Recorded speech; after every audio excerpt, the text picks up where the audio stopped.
Tragedy, imaginary. Good afternoon, good morning, good night, good evening, wherever and whatever, wherever you are, whatever you are, whoever you are. It doesn't matter to me. All is good. Whatever you decide to do, wherever you decide to go,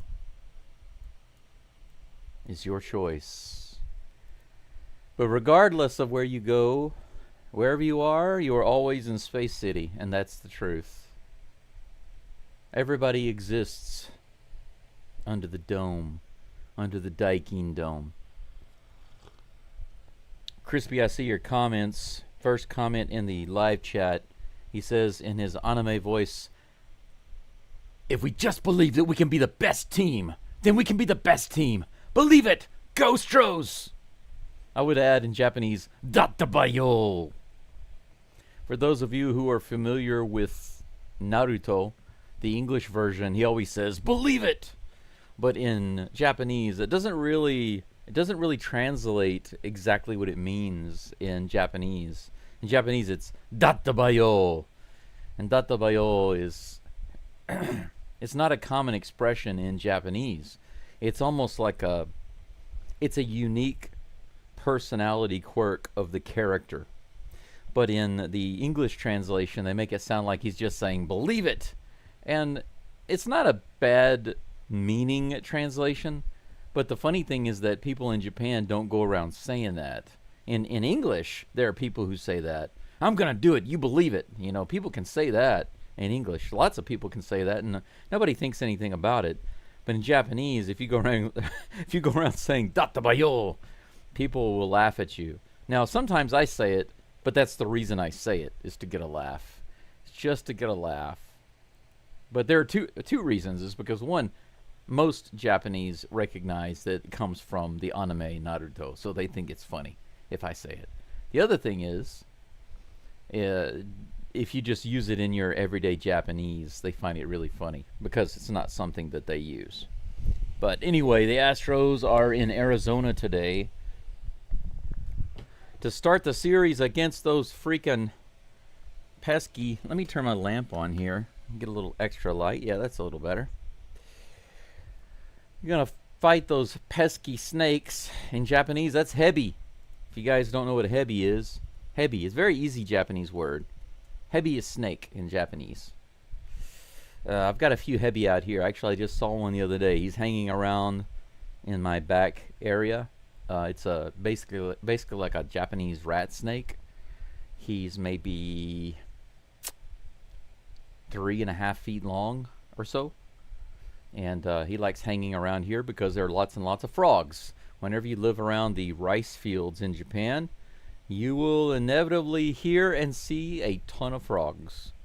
And I have saved many a frog from snakes, actually.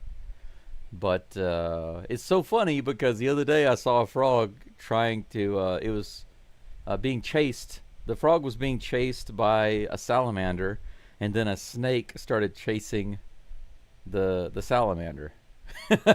It's like I could see the circle of life happening right in front of me. And here I am standing there, and all three of them, they didn't realize I was there at the time. And I thought I could just pick up a tool and I could kill all of them. You know, I was at the top of the food chain.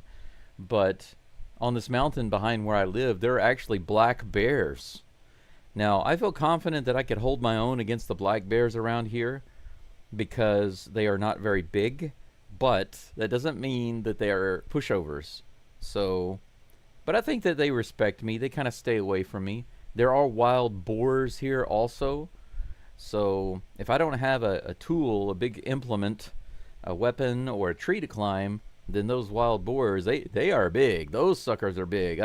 Luckily, they don't like humans. They kind of run away when they see us or hear us, which is good because they could be dangerous. They are big beasts. I'm more wary of them than I am the Kuma, the bears. Fox at Bat, welcome in. Let's go Astros for sure. Good day to you too. Fox at Bat, did you see your rookie card? I made a rookie card for you since you became a member. All of my members are now getting rookie cards And well, depending on membership level. Um, First tier level is rookie card. Second tier level is gold all-star card, and third level is like a prismatic hologram rare limited edition elite card. And I posted those in the community tab. If you haven't seen that, go check it out because it's really cool. I take your avatar. I designed the card in ChatGPT, and then I take your avatar and I put it in there to create the card. It's really cool. So I just decided to do that as a fun thing to say thank you to my members.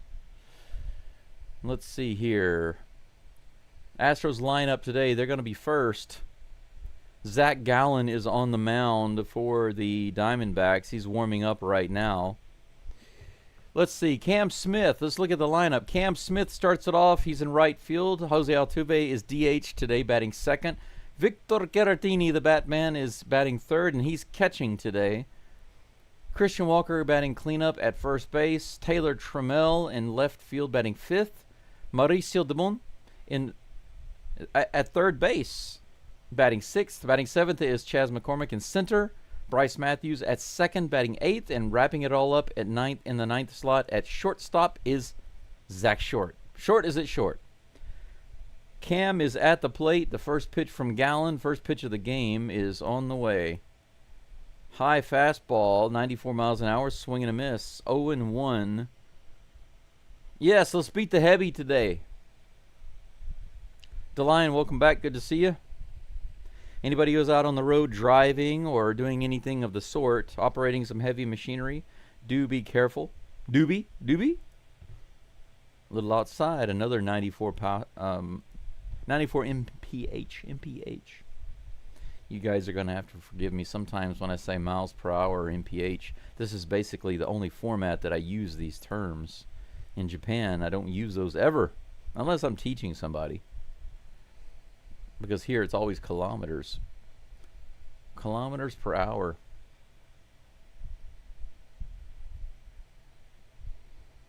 kph. Here's the next pitch. Very high. Just like a friend of mine I used to know long time ago when I was very young and working at Applebee's. 2-2 is the count. Here's the pitch. Fouled back. Count stays 2-2. One of the things I don't like, there are two things that I don't like about having a headset microphone. One is every time I go to drink my coffee with my left hand, I bump the microphone. Second thing is it gets very hot. Here's the 2-2 pitch. Grounded foul down the third baseline. Count remains 2-2. Smith's current batting average is 270. I think that my fan might be too high. If you guys can hear the air hitting the microphone, let me know. That's tapped off. No, it didn't. Okay. I thought that was foul tipped off of his check swing, but it actually was just a missed catch by the catcher. The count is now full. Cam Smith, the leadoff batter with no outs. Here's the 3-2. In the dirt. Did he go? What in the world was that, Cam? What in the world was that? 3-2 pitch. Gallen threw it in the dirt. And Cam Smith looked like a child on that swing. Altuve gets a really big boo suddenly. As soon as they realize, you know what, they announce Altuve, and then there's suddenly a really big boo. It's like everybody comes alive. Altuve is laughing. Altuve almost with the home run, all the way to the wall. Yuli Gurriel's brother catching that ball.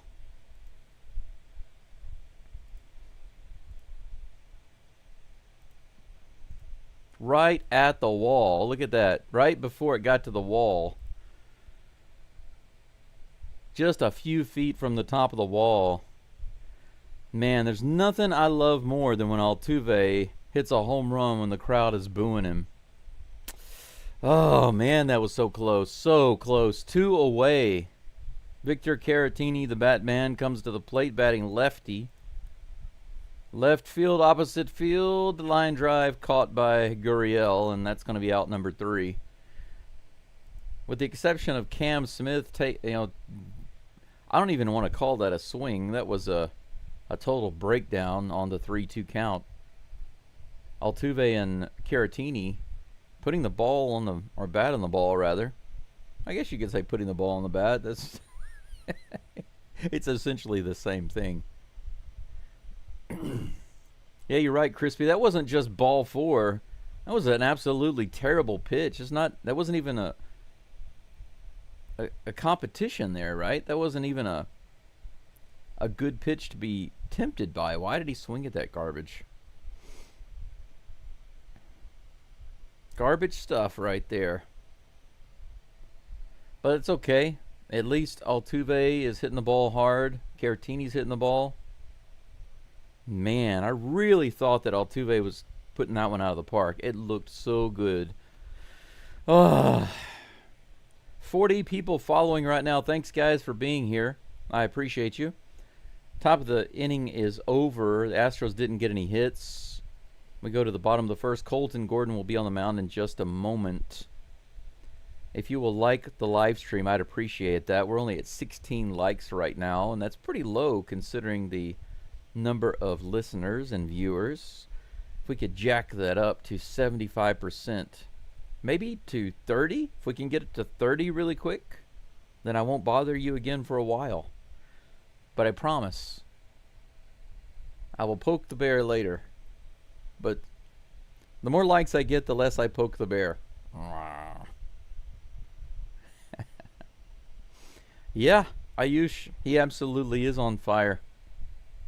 Did you know in that series against the Mariners, he batted over 500? Can you believe that? Caratini has been absolutely nuts. He's smurfing great. Colton Gordon at the plate, facing Kettle 1.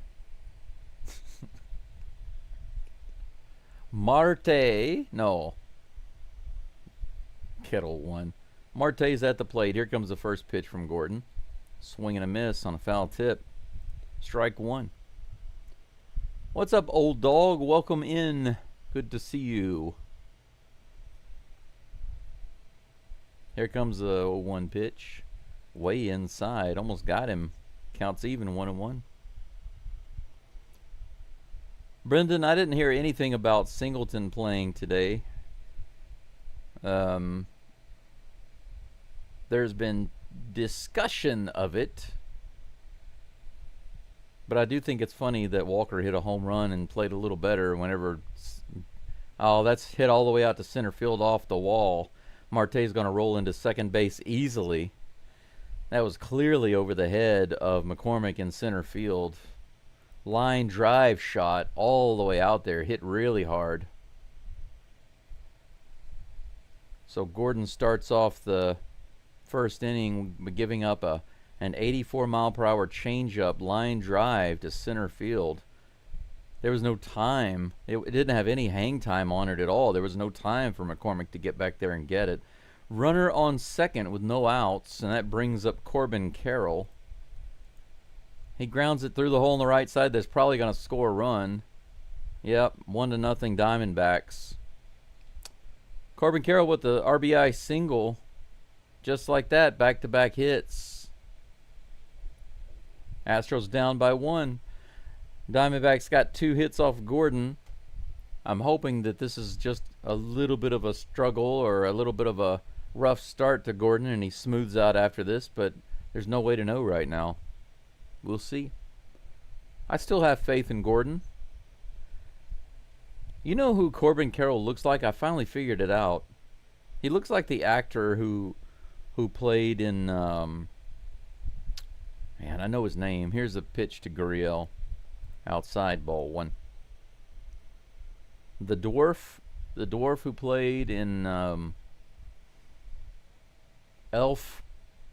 He also played in the fantasy TV show. You know who I'm talking about? Very famous guy. Can't remember his name. That ball hits down. He hits that ball down the right line. Wall. Wow, look at that. Carroll didn't even think that was going to be fair, so he didn't run it first. Then he started running. Then Cam ran all the way over there and caught it right at the wall, just in fair territory. I thought it was foul. Take a look at this. Spatial awareness there, knowing where you're at. One away. Here's the next pitch. Nope. Gordon goes over to first base.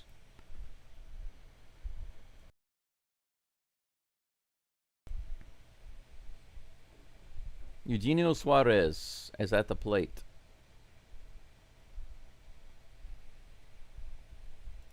Here comes the second pitch, or the first pitch rather. The first pitch was actually a toss to first base. High and outside for ball one. Yeah, Brendan, I heard that they've been winning a lot of games recently. One ball, no strikes. One runner on, one out. Here's the pitch. That was a strike. Okay. Long delay on that call there. On the inside edge. Strike one. 1-1. I was about to get angry with the umpire and start throwing some stuff. Flipping my desk or something. Flipping my computer. Here's the pitch. This is hit way out to left field. It's probably going to be on. No, it's not. Whoo! Trammell catches it at the wall. Holy cow. Suarez has a ton of home runs. He has 35 home runs this year, and he was bidding for another one right there. But luckily, the park contained it. It slowed down. It's funny because Altuve's hit just kept carrying and carrying and carrying and went all the way out to the wall. It was actually closer. That one I thought was gone because it was hit so well, but it was a line drive and didn't quite get there. 2 away. That was close. He almost had his 36th homer. Here's the next pitch. Strike one. Ayush, from what I understand, it's not really a hitter's park. Maybe somewhere in the middle. If I remember correctly. Here's the next pitch. This one's hit high in the air to shallow center field. It's going to drop. He's not going to be able to get to it in time.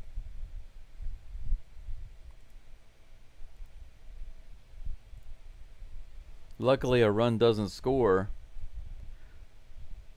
Naylor gets a huge fly ball single. I don't know why they were playing him so deep. Why was Chaz so deep in center field? Chaz was so deep in center field. This ball was up there for a long time, but he just couldn't get in to get it. Got to be the highest fly ball single I've ever seen. First and third with 2 outs.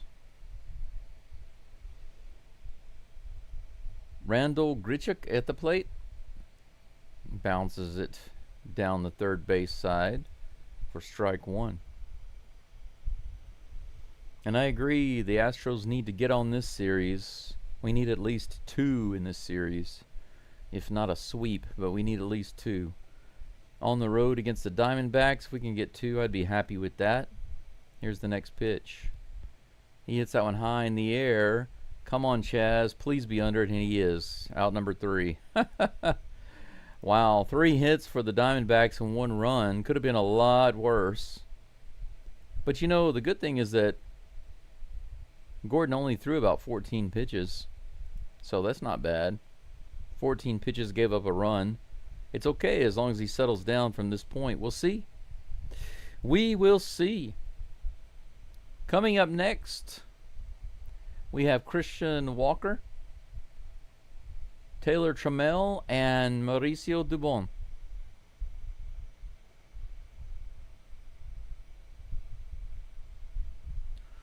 Let's see here. Yeah, Crispy, you're right. Good things happen when you swing at strikes. That's what our offense needs to do. Amen, brother. Isn't it funny?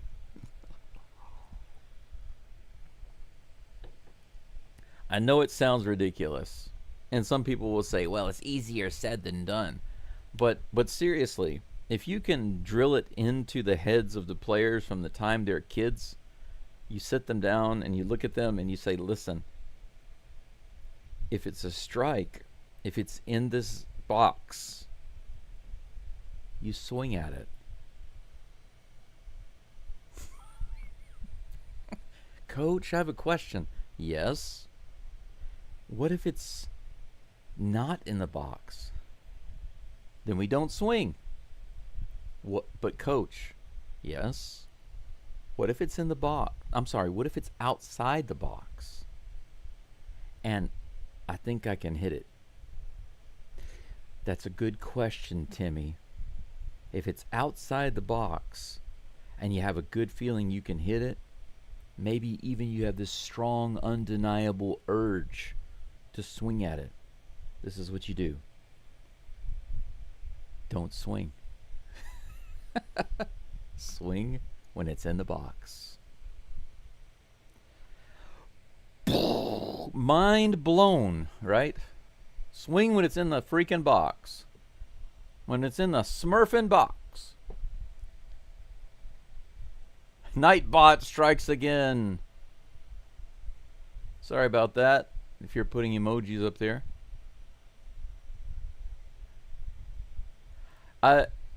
There are some default settings I use on the Nightbot. If you do too many, this was because of caps. Using too many capital words. Walker's at the plate, fouls off the first pitch for strike one. He might feel a lot more comfortable in this park. Maybe he'll hit better here. We'll see. High, ball one. 1-1. It is time to win indeed.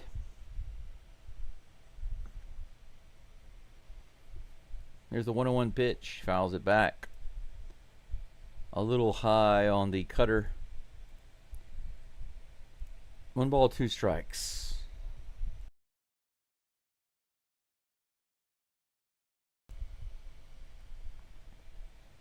Here comes the 1-2 pitch from Gallen. Too high. 2 balls, 2 strikes.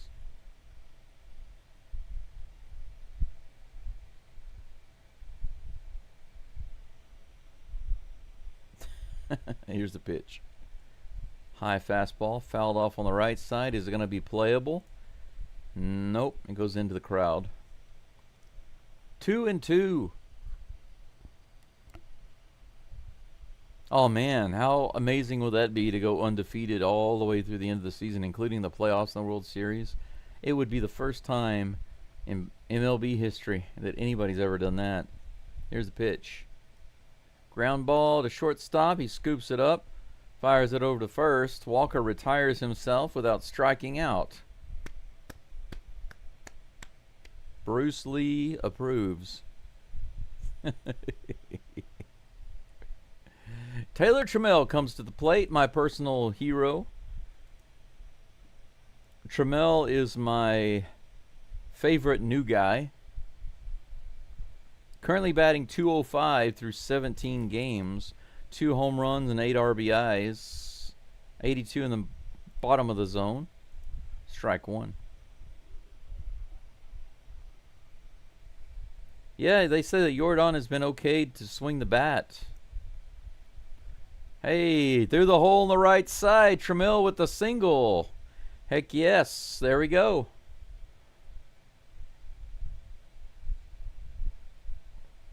Trammell with the Astros' first hit of the day. Just rips it. A 90-mile-per-hour cutter right in the top of the zone. Boom, baby. Right through the hole between the first and second baseman. We have a base runner with 1 out. Dubon. Doobie-doo is at the plate. Here's the pitch. 93 above the zone. Swing and a miss.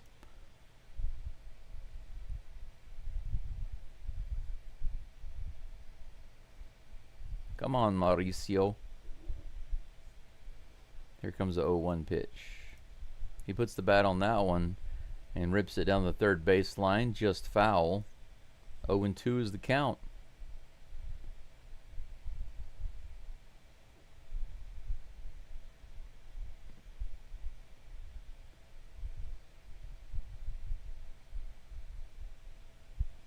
Here comes the 0-2 pitch. Low and outside. 1 ball, 2 strikes. I agree, old dog. That's why I've liked Trammell from the beginning. I was like, man, if he can just hit decently, he will be such a big weapon for the Astros. And he has started hitting.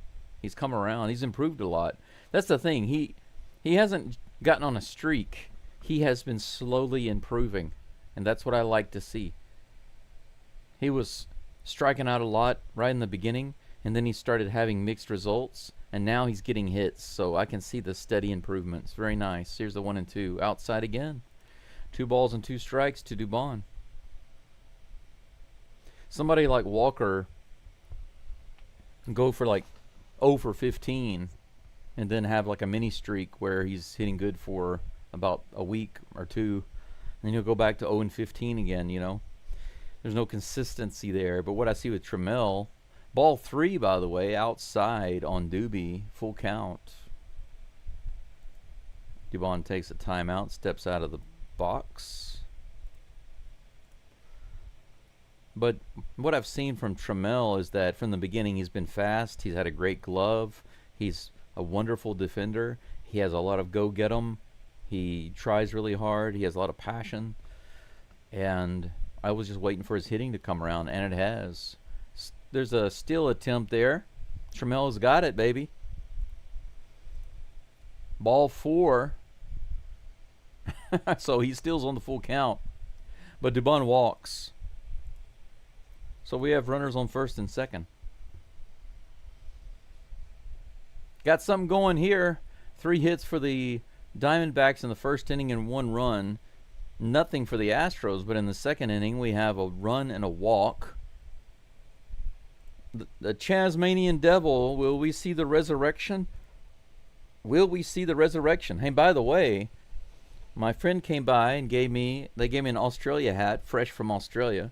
So maybe that will help the Chasmanian Devil get some power. First pitch is a ball. 1-0 is the count.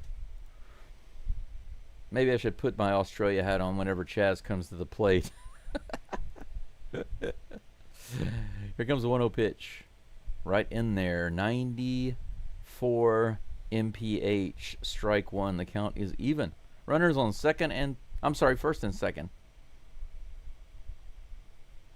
Yeah, Trammell was a prospect. He ran into some rough waters, but man, I think he's there right now. Fouled back. 93 up and in. 1 ball, 2 strikes. Yeah, Brendan, you're right. The Diamondbacks don't have the pitching that Seattle has. And the Astros lit them up. Actually, the Astros had a really good hitting game in 2 and 3. Game 1 was the problem, but of course the relievers let us down. Strike 3, Chaz goes down, the ball's in the dirt, and instead of running, he just gives up and walks away. Good job giving up there, Chaz. Don't run to first or anything.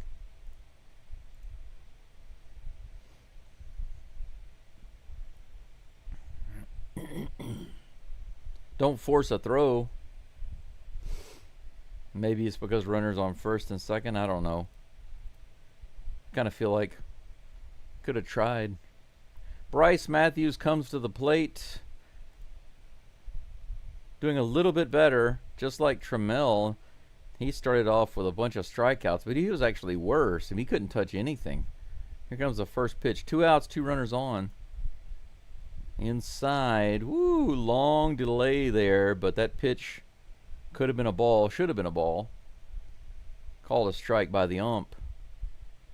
0-1 is the count. The 30th pitch of the game coming for Gallen. Oh, this is hit hard to left field, all the way back. Go, baby, go, all the way to the wall. It's gone! Bryce Matthews with a 3-run shot to left field. Whew. Heck yes, Bryce Matthews, baby.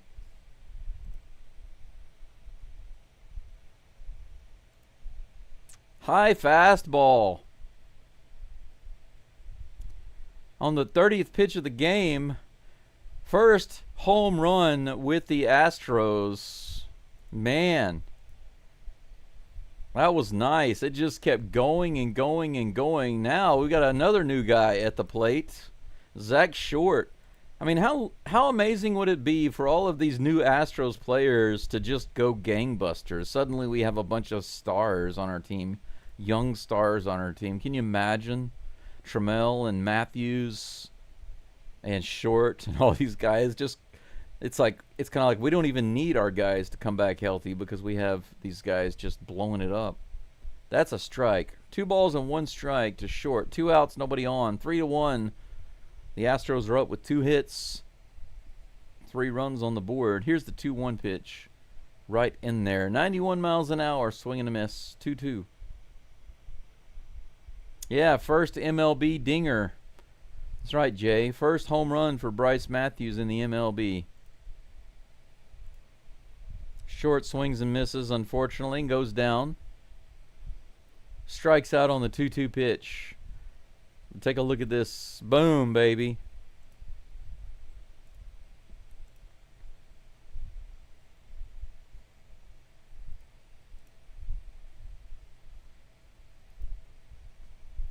Three to 1 Astros at the end of 1.5. That's what I'm talking about. That is what I'm talking about right there. Right there. Trammell led off with a single to the right side. Dubon walked. Walker grounded out before that, so there was 1 out. McCormick came up and struck out. 2 outs. So with 2 outs and 2 on, our 8th batter, newbie Bryce Matthews, comes up and cranks it out left center field and gives us a 3-1 lead. Top of the batting order will be back up for the Astros in the 3rd.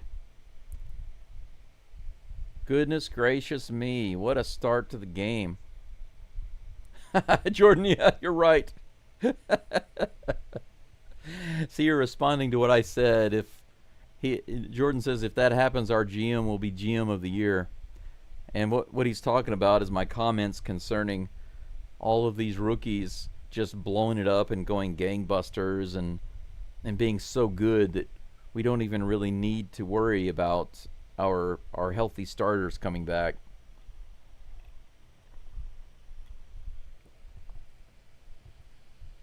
I'll tell you what, though, one of the things that matters a lot, I think you guys would agree with me, one of the things that matters a lot whenever you're trying to get a player into the MLB so that you can determine if they're going to be what you need, if they're going to be able to fit in, if they're going to be able to contribute, if they're going to be able to be a dependable player, etc., then they need playing time in the MLB.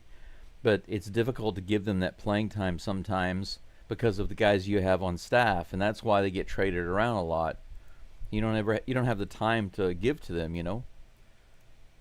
Low and outside for strike 1 to James McCann. But you know, think about this. Think about how amazing this opportunity is right now for the Astros. We got several new guys who are forced to get playing time.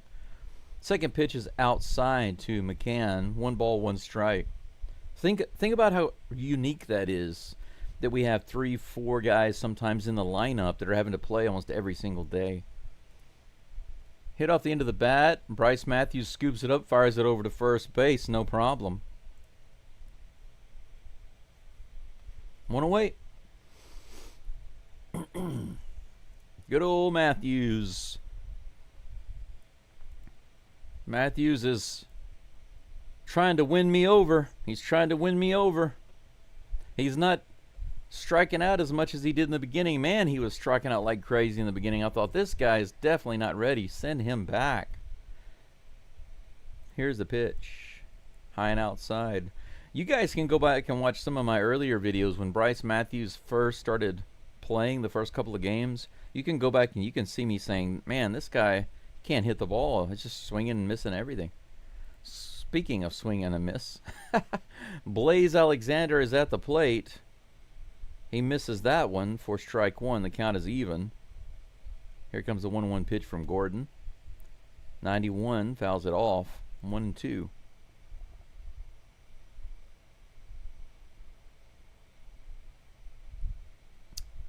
Yeah, bro, you're absolutely right, Jay. You're 100% right.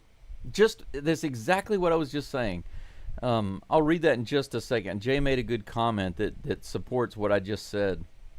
Here comes the 1-2 pitch from Gordon. Fouls it off. Count remains 1-2. Jay said our scouting and development at the Astros, of course, are just really good. Look how bad Trammell and Bryce looked in their first couple of games. Exactly right. That's exactly right. Both of them started off very similarly. Here's the pitch. Fouled off again. 91 in the top of the zone. Blaze Alexander trying to hold on here. 1 out, nobody on in the bottom of the second.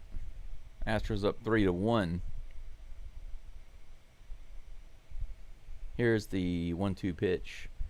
80 right in there. Man, the Swiffer. That did not look like a Swiffer. That looked like a changeup. Didn't have any movement on it at all. Man, you can't be throwing a pitch like that, Mr. Gordon.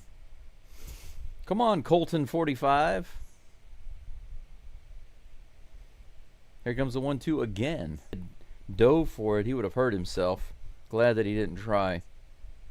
Don't want Cam diving into the dirt head first.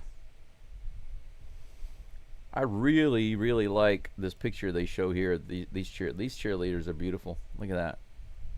Lovely. Kirei. That's how you say pretty in Japanese. Kirei desu ne. Pretty, aren't they? Runner on second. Here's a pitch. Hit opposite field again, but this time into the crowd. Geraldo Perdomo is at the plate. A righty.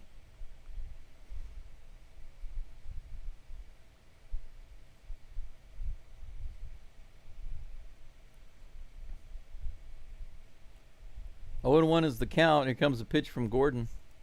High, way high. Caratini had to go after that one. 1 ball, 1 strike.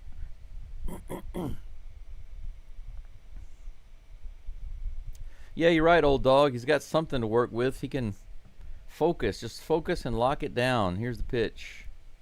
Right in there. 79. Nice Swiffer. 1 ball, 2 strikes.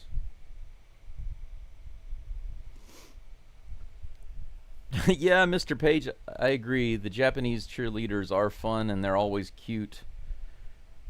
But man, there's something about a baseball game in Japan though that I don't like, and I'll tell you that in just a minute. Here's the pitch, the 1-2. He fouls that one off down the left side. Count remains 1-2. For those of you who don't know this, if you go to a Japanese baseball game, from the time the game starts until the end of the game, it will be non-stop noise. There will never be any quiet times in the game. Never. It's constant. And I haven't gotten used to that yet. I haven't been to a lot of games, but that takes some getting used to. This is hit up the middle off of Gordon's glove. It's scooped by Short. He throws over to first, and he's got him. Holy cow, what a play by Short. That ball was going right up the middle. It was off the glove of Gordon. The Cardinals. The Arizona Cardinals, that's right. The Diamondbacks are not going to challenge that. They were wondering if maybe he would be safe at first base, but it got there in time, so they're not going to challenge. That's out number 2. Runner advances to third, so we got runner on third with 2 away. Marte comes to the plate. First pitch is on the way. Woo, nice. 91 out on that lower corner. Strike 1. Well, Jordan, the noise would be exciting if it were more like a roller coaster, but it's just consistently flat until something big happens. It's constant and flat. That's fouled back for strike 2. 0-2 against Marte. Here's a good thing that I can compare it to, a good comparison for you. Do you guys remember many years ago when they had the FIFA World Cup soccer? I think it was in Africa, and they were playing the vuvuzelas constantly, and whenever you had watched the game, it was just constant noise, and everybody complained about it. It kind of reminds me of that, but on a lesser scale. Here's the pitch. Swing and a miss. Colton Gordon gets the strikeout on Marte. How about that? Swing and a miss. First strikeout for Gordon. Great defensive play by Zach Short. Even the new guys living up to the Astros tradition of great D. Gordon gives up a hit, but no runs. Solid inning. Solid follow-up to a little bit of a shake in the first inning. No big deal.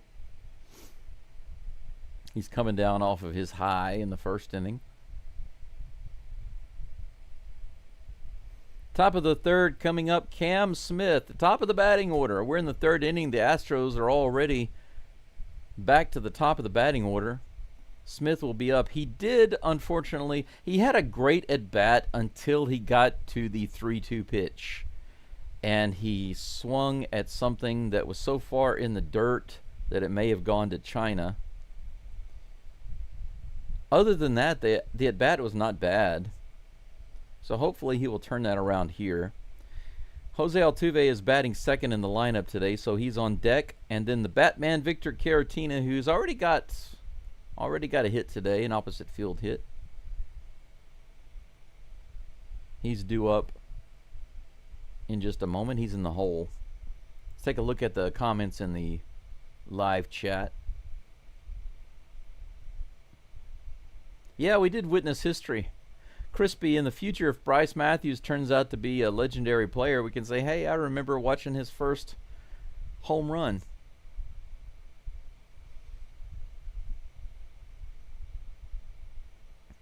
Old Dog, you're right.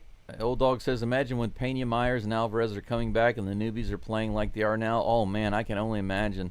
What an amazing problem that would be, right? So the Astros, instead of trying to piece together a team, it's kind of like we can't decide which guy to take off our roster because we want all of them. Can you imagine having a problem like that? That'd be awesome. First pitch is taken inside by Cam for ball one. Here's the next toss. Another one inside. 2 balls and no strikes. Back-to-back good takes. Here's the next toss. Hits this one out to right field. Pretty deep. All the way out to the wall. And it's caught at the track. Man, he gave it a ride. All the way out to the edge of the warning track in right field. The swing didn't look very hard. If he had turned on it and cranked it, would have been another homer.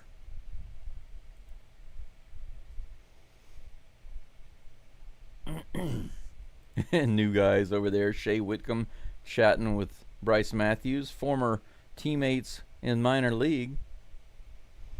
A lot of these guys seem like they were former teammates for the Space Cowboys. Altuve goes after the first pitch and hits it to center field, easily caught by the center fielder. Very first play. Very first pitch, rather. 2 away. Gallen's 40th pitch will come to Victor Caratini, the Batman. On his 30th pitch, he was plugged by Bryce Matthews. I wonder if the Batman will plug him on his 40th. Let's see.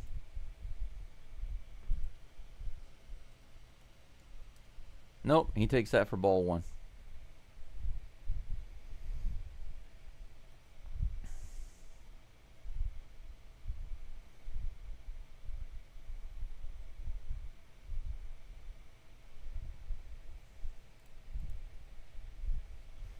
One and 0. Here comes the toss. That one was clearly a couple of inches outside, but called a strike by the umpire. The umpire likes that outside corner, it looks like. I'm not sure yet if he likes the same outside corner for the right-handed batters, but we'll see. Below the zone for ball 2. 2-1 is the count. Jordan says, I like the World Cup because of the noise. It gets louder close to the goal. Yeah, but Jordan, I'm not talking about that. I like some World Cup games. I watch only certain teams. And I like the noise. But what I'm talking about is not what you're talking about. 3-1. Ripped through the middle. How about that? Caratini with another hit. Just past the second baseman. This time to his left. Look at that.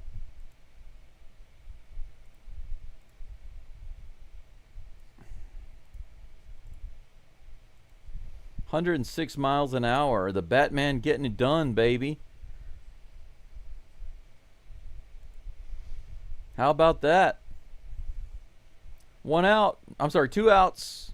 Christian Walker at the plate. Fouls off the first pitch, 94 right down the middle. I'm not talking about the drums, and I'm not talking about accordions. I'm not talking about base with a double. Christian Walker crushes it to center field. I thought that ball was going to be gone. Look at that. 4-1 Astros. Look at this. Boom.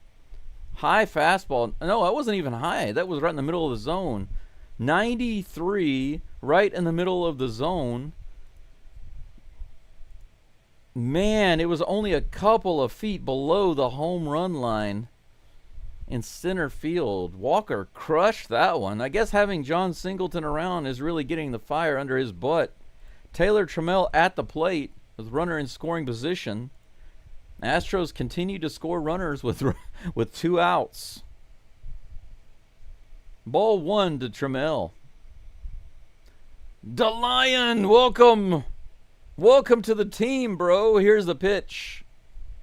Below the zone again, swing and a miss by Trammell. Look how close this was. Less than 2 feet, guys. Less than 2 feet. Yeah, they said that ball right there, there are only 2 stadiums in MLB where it's not a home run. This is one of them. Man, what a crush. Here's the next pitch to Trammell. Another one low. So it looks like they think they have Trammell's number with these low pitches, but he's laid off a couple of them. That was a pretty dirty looking pitch. He didn't even go for it. 2 balls and 1 strike. Here's the next pitch. Right in there. 94 miles an hour in the bottom of the zone. 2 balls and 2 strikes.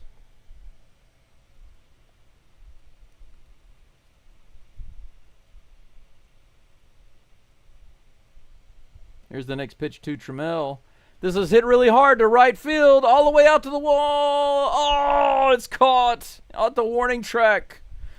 Trammell rips it into right field. Holy cow, that would have been really, really amazing. Astros are crushing the ball right now, either to the warning track or out of the park. Trammell almost with a double or a home run right there.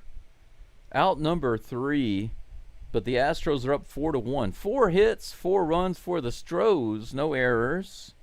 4 hits, 1 run for the D-backs, no errors. We go into the bottom of the 3rd. Colton Gordon back up on the mound in just a moment with 31 pitches. 25 strikes, by the way, if you guys didn't know that. 25 of 31 pitches. Gordon is a strike-throwing machine. He's throwing them in the zone, baby. DeLion, welcome to Voyager Cadet. Sir, you will get yourself a rookie card. I will have you a nice rookie card within the next day or 2. So be on the lookout for that. Thank you so much for your support. DeLion wants the Batman emote.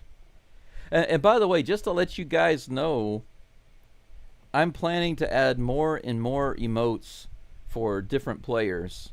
So the Batman emote was one of my favorites, obviously. So I wanted to add that one first. But I'm limited. You guys probably don't know this, okay? I'm going to assume you don't know this because I didn't know this until I started live streaming and I started growing my channel. As your channel grows and gets bigger, and as you get more members and things like that, slowly and over time, YouTube allows me to have more and more options for my channel. One of those is amount of emotes. So these little emojis, I create them myself. These custom emojis, I create them. Here's the first pitch to, is that Carroll? Yeah, Corbin Carroll's at the plate. He fouls it off for strike 1. Carroll's 0 for 1 today. No, 1 for 1. I'm sorry, with a single. I was looking at the count, 0-1 count. Speaking of 0-1 though, here comes the 0-1 pitch from Gordon. Fouls that one off, 0-2. But what I was going to say is, right now, I'm only limited to 4 custom emojis. So I'm not allowed to do more than 4 custom emojis. But when I get a certain number of members, I get a couple more, and then later I'll get a couple more, and so on, you know. High, ball 1 and 2. One of those is the Gordon old-timey jam. I forgot about using that. I should have used that in the first inning. Low and inside, ball 2. 2-2 is the count. So if you guys aren't aware, we do have the Colton old-timey jam emote. Outside, full count. Gordon got ahead 0-2, and he's thrown 3 out of the zone. What in the world is the sign back there? Hey, do you see this, old dog? Do you see the sign back there that says the farmer's dog? That's fouled off to the right side. There was an advertisement sign behind the batter's box. It's not back there now because it changes. But it said the farmer's dog. What is that? There it is again. There's the farmer's dog. Strike 3, swing and a miss. Colton Gordon gets his second strikeout against Corbin Carroll.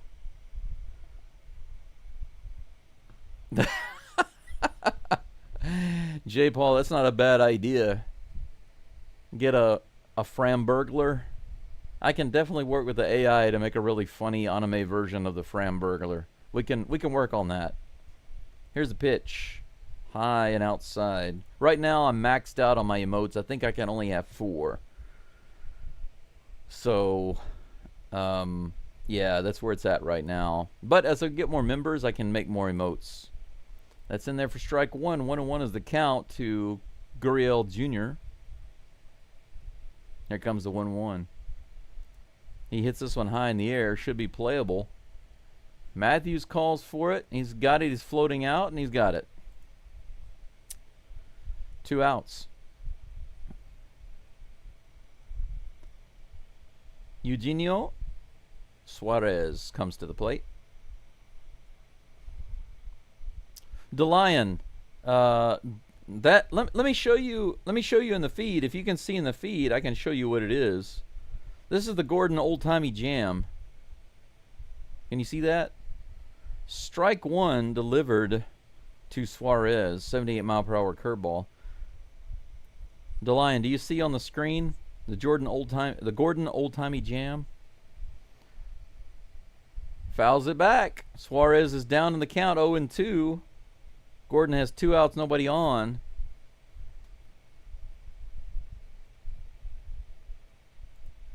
Suarez flew out the last at bat. He hits this one really hard to left field. Trammell is back and it's gone. It's a line drive homer. Yeah, that was very similar to the last hit. It was a line drive homer. Just a line drive shot. Got out pretty quick. 36 home runs for Suarez. 3-2. Gordon's going to have to be extra careful with him. Maybe Gordon shouldn't pitch to him anymore. The last one was almost a homer. This one was a homer.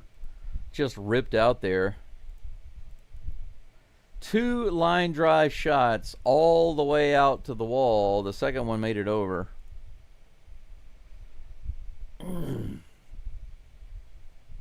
92 in the bottom of the zone to the next batter, Josh Naylor, strike 1. Well, DeLion, the only reason you're missing the joke is because you weren't there whenever I made it. But basically, it's like this. I just feel like the name Gordon, it just reminds me of like a family-owned business name, you know? Gordon Jams, Gordon Jellies, or something like that. And whenever Gordon gets into a jam, I just had this idea of creating this meme called the Gordon old-timey jam. And that's where it comes from. Just my silliness. All right. Swing and a miss. And he threw his bat. He threw his bat on the strikeout. So Gordon does pick up a third strikeout, but he gives up a solo home run. Astros up 4-2. Good inning other than that solo shot that he gave up to Suarez. We go to the top of the fourth. Zach Gallen back on the mound in a minute to face Mauricio Dubon, Chas McCormick, and Bryce Matthews. And by the way, DeLion, you probably, I'm sure you already know this, but there are some inside jokes that are here on the channel that have come about. It's just during the course of me doing my live stream. So I make references to them often. But new people come in, or maybe people weren't here when they were originally created or used, and so they might miss them. But my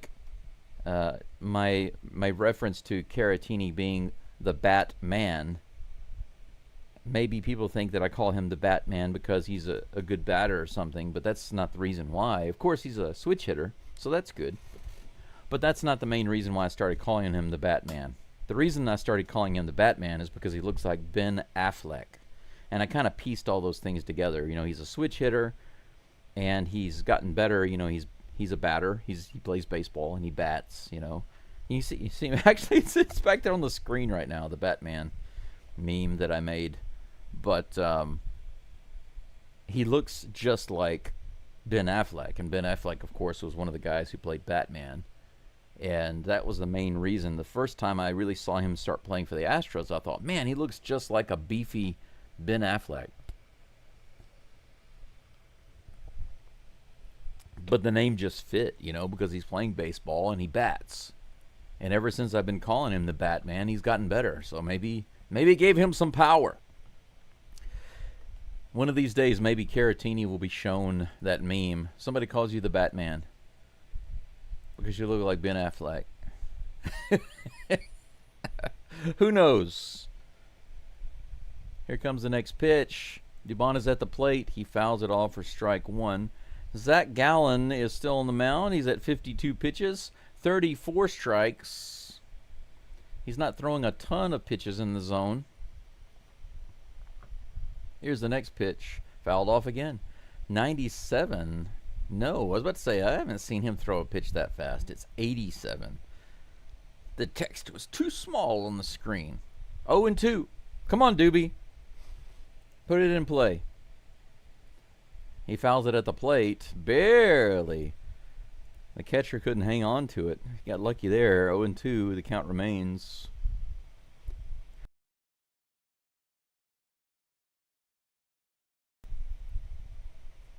Oh, Chris, I'm not laughing at the farmer's dog. I just think it's a funny name. I didn't know what it was. Swing and a miss. He strikes him out anyway.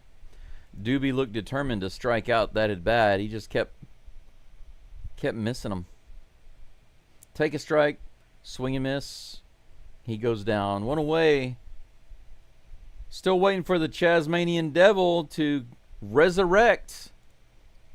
He came back to the Astros with a 253 average. Now he's down to 235. Let's go the other direction, baby.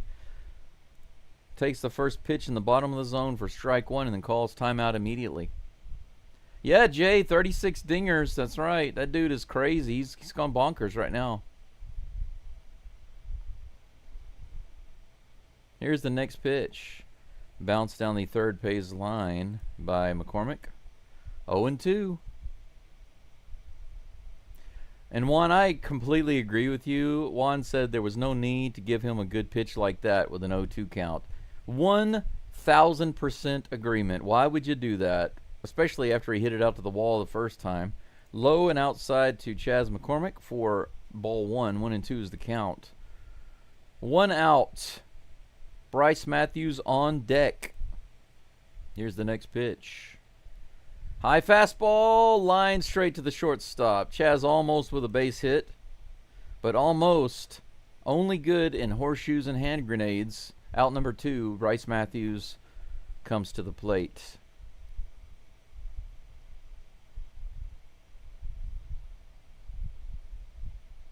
Jordan says if I bought Farmer's dog food, we'd both be eating. Yeah, it sounds really gourmet, doesn't it? It's like one of those It's like, it reminds me of these twin brothers that used to live down the road from me when I was a kid. First pitch is an 80-mile-per-hour curve right in there for strike one. 0-1 is the count to Bryce. These two twins that lived down the road from me, they used to snack on milk bones. Do you guys remember milk bones, or do you know milk bones? I guess they still have them. Swing and a foul tip at the plate. 0-2. Every Astro this inning has started off with a 0-2 count. What's the deal? By the way, have you guys noticed that the Diamondback on the sleeve of the Arizona team, it has a baseball in the mouth of the snake?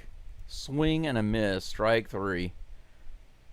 1-2-3 inning for Gallen. That's pretty crazy. So the part of the lineup that did a lot of damage to him in the second, he mows them down like nothing here in the fourth. We go to the bottom of the fourth. The Astros up 4-2. Gordon will be back up in just a moment.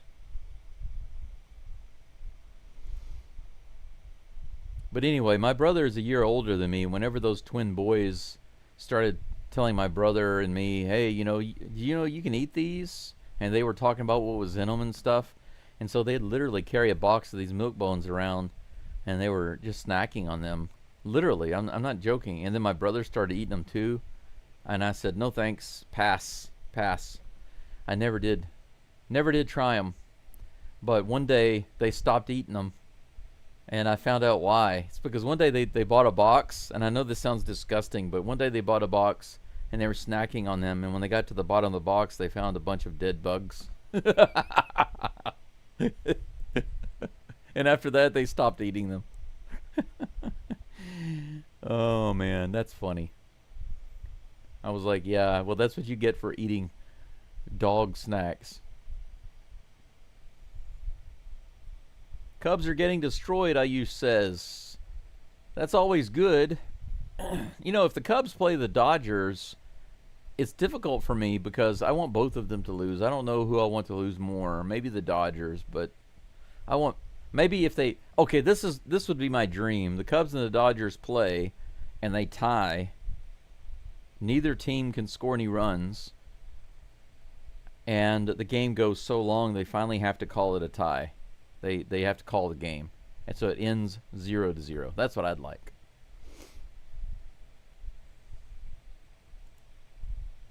Here's the first pitch to the next batter, Randall Grichuk.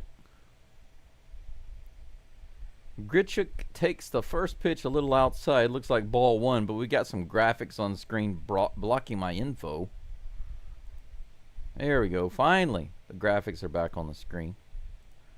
Another one outside. Ball two. Gordon behind in the count. His 50th pitch of the game. Right there. Hit out to the right side in the foul territory. Christian Walker puts it away. One away. James McCann, seventh batter in the lineup, comes to the plate. The catcher.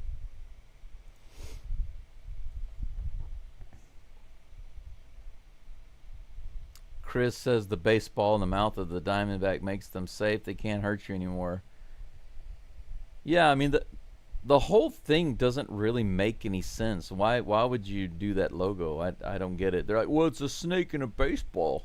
Yeah, but how about a rattlesnake that has baseballs on his tail? How about that?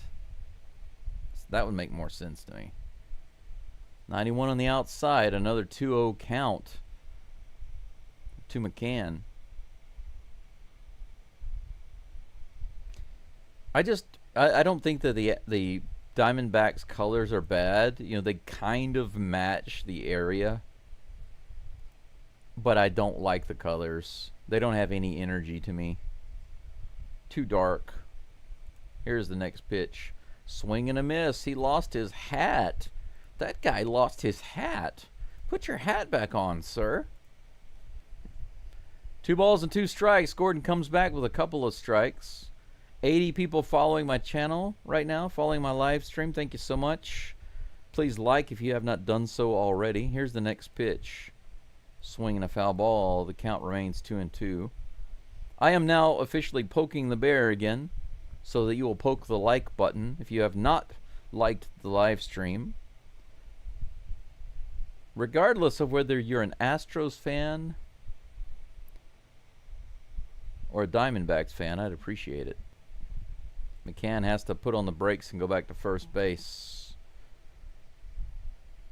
1 out base runner for Blaze Alexander, the 8th hitter in the lineup.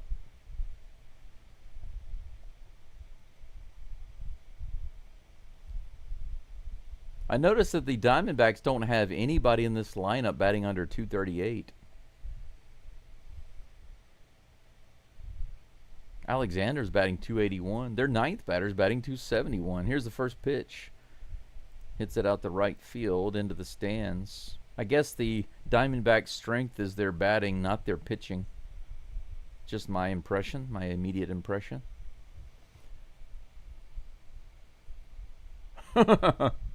Max, the farmer's dog, now with Grey Poupon. Now with Honey Dijon. Here's the pitch. A little high and outside. Ball 1. 1-1 is the count. 1 ball, 1 strike, 1 out, 1 runner on first. It is a 1 festival right now.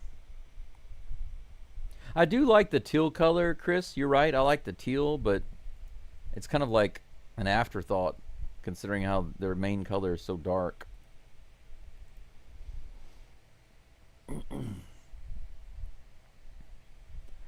A foul ball makes it 1-2.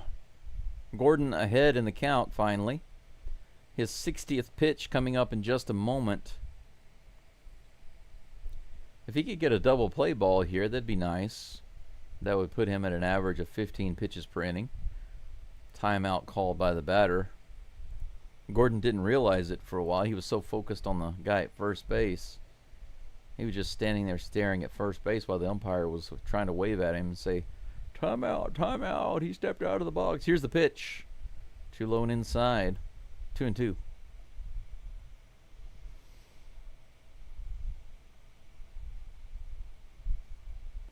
J. Paul says, I bet those twins had good teeth. The one's eating the milk bones. Probably so. Probably so. Here's the pitch. 92-mile-per-hour strikeout. Swing and a miss. Blaze goes down in a blaze of glory. Or is that a blaze of Gordon? Shot down in a blaze of Gordon. Swoop. I'm going out in a blaze of Gordon. That's funny.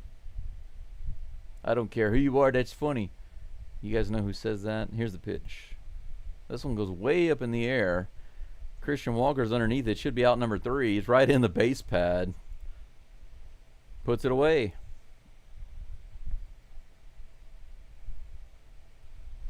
There we go. Gordon gets out of it. No jam today, baby. Or at least no jam in this inning. 4 up and 3 down. No runs scored. 4-2 the score remains. We're going into the top of the 5th. Gordon accomplishing what McCullers could not so far. Gallen will be back up on the mound to face Zach Short. And after Zach Short will be Cam Smith and Jose Altuve. Zach Short is 0 for 1 today with a strikeout. He's one of those guys, you know, he has come through a couple of times, but you know, he's still very much in that zone. If you want to look at it as, let me mute this. These commercials. Excuse me, these commercials are annoying. If you look at it in 3 parts, when they bring in a new guy, like a rookie or whatever, you've got that first phase where he comes in and he's fumbling around, he's striking out a lot and trying to find his feet. And then you have that middle phase where he's spotty and, you know, up and down.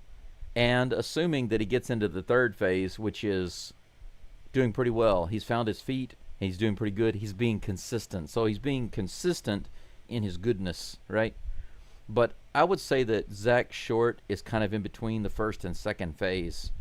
He's not fully in the 1st. He's not just fumbling around and striking out at everything. But he's also not firmly in the 2nd phase, which is finding his feet. He's still kind of He's still kind of in between those two phases, phase 1 and phase 2, or those two areas. It's just my personal feeling, that's all.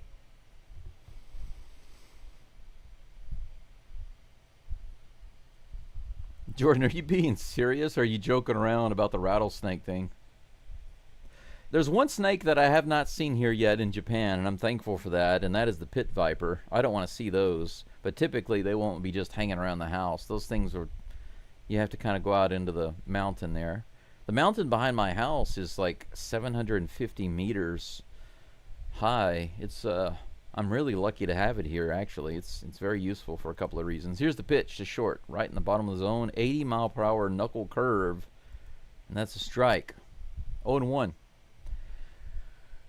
Top of the 5th. Here we go, baby. Here's the 0-1 pitch. He goes after this curve in the bottom of the zone, hits it all the way out to center field. Look at that. The Astros are still driving it pretty deep. Zach Short all the way out very quietly. Just kind of golfs it out. That's a long shot right there. Wow. If he had pulled it, you never know. See, the Astros are still hitting this ball pretty hard off Gallen when they actually put the bat on it. That brings up Cam. Crank it up, Cam. 93 on the inside. Should have pulled that one, buddy. Strike 1. I'm in Tucson, so I like the D-backs, but against the Stros, I'm not a fan. I understand that. Fouled off. Strike 2. Come on, Cam. Don't do this. Come back, baby.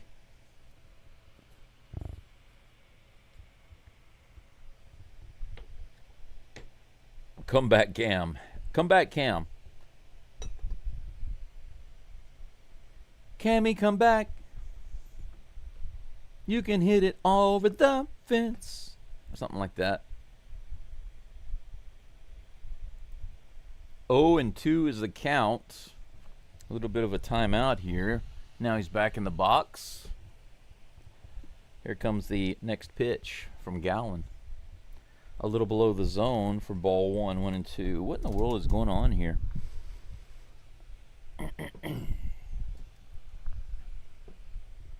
Every time I pick something up, something else drops.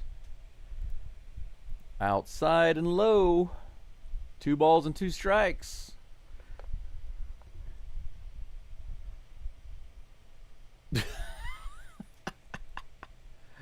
In the dirt. Full count. All right, Cam, good job. Now he has another chance here. Another full count. 69 pitches for Gallen. This will be the 70th. Cam Smith has an opportunity to redeem himself right here. Below the zone, and he goes after it. It was ball 4, but he luckily fouls it off. He blows it again, in my opinion. He swings at a ball that was ball 4. Cam didn't learn. Gallen is lucky that Cam got a hold of it. He didn't put it where he wanted it. Hits out to right field, a line drive, but playable by the right fielder. He puts it away for out number 2. Goodness gracious. 2 away. Jose Altuve comes to the plate, waiting for everybody to hear his name and start booing. Here they go.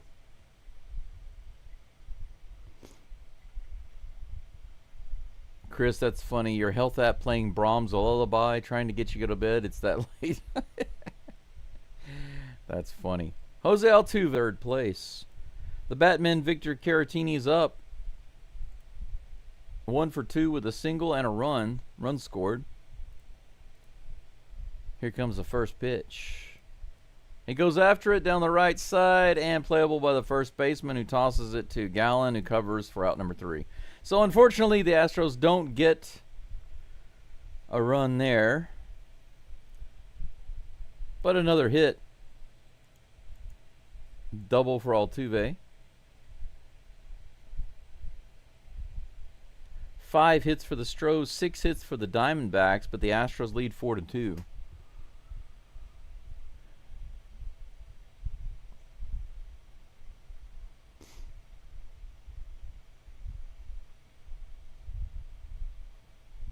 DeLion says, I never heard of Short till he got called up, but apparently he's been around. Yeah, he's not a young guy. What is he, like 30?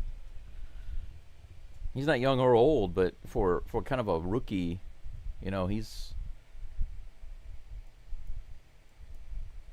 It's just it is kind of strange, Sometimes it's hard for these guys. Most of the time, it's hard to get into the MLB. It really is.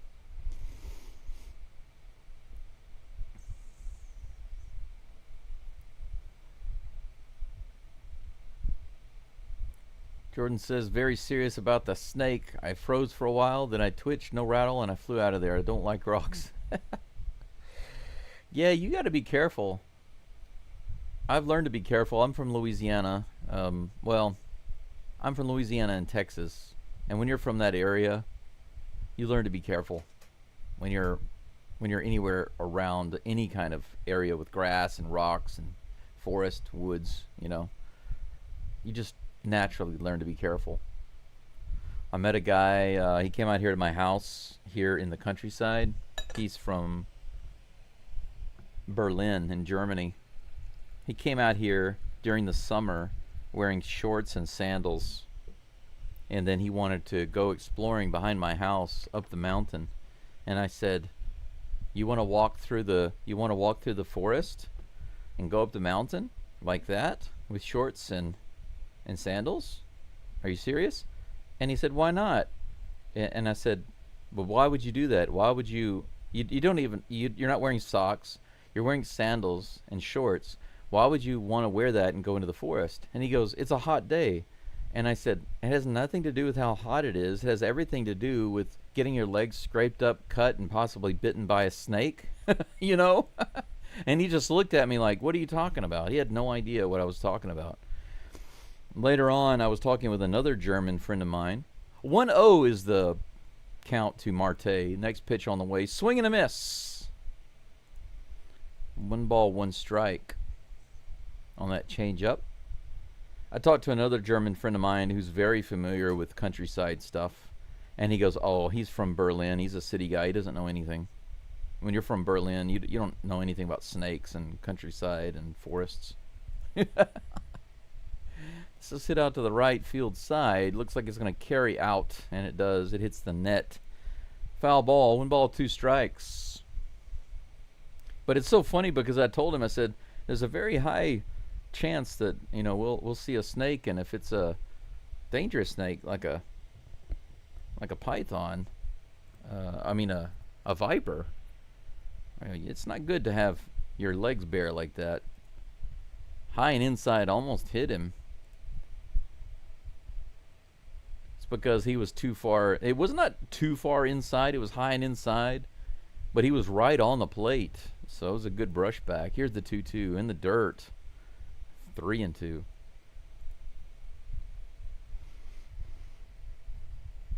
But it's funny that same day, I kid you not, I told him about the snakes. Just a few minutes later, we saw a big snake on my wall, my stone wall back there. And he was quite surprised about that. This one's fouled off on the right side. The count will remain full. Some people, though, they amaze me with how little they know about basic things in life. They live in such a sheltered world. And they have no idea what's going on outside of their little bubble. Full count. Here comes the pitch from Gordon to Marte. That's way outside. The 10th walk by Gordon of the entire season. Leadoff base runner for the Diamondbacks with that walk. Gordon is up to 69 pitches. Corbin Carroll comes to the plate. Gordon working his way through the top of the batting order here. Like, no throw.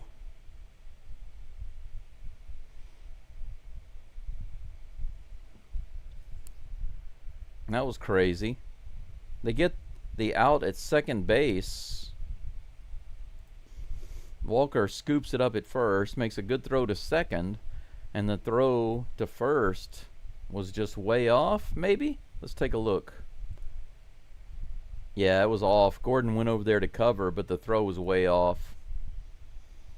So Corbin Carroll is able to go to second base, but that's one out. Lourdes Gurriel comes to the plate with one away, runner on second.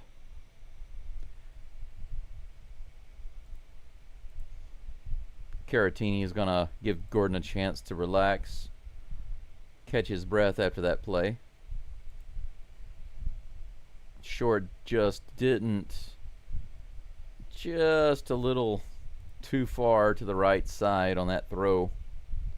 That was a good example of throwing it where he thought Gordon was going rather than throwing it where it needed to be. So he didn't throw it right over the base. Gordon was there. He was there. I don't think they could have gotten the out anyway, but if Short had just held on to the ball, then Carroll would have stayed on first base. He wouldn't be on second base right now. Here's the first pitch to Gurriel. Swing and a miss. 82 in the bottom, actually below the zone on the Swiffer.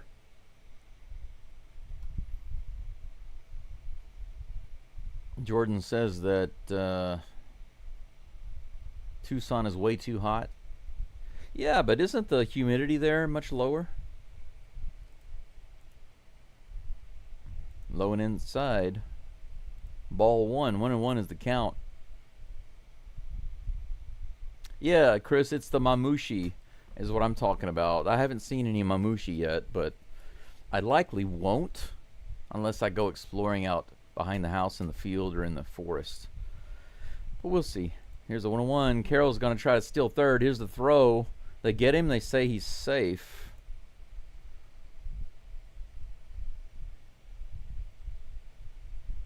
That's going to be stolen base number 13 for Carroll.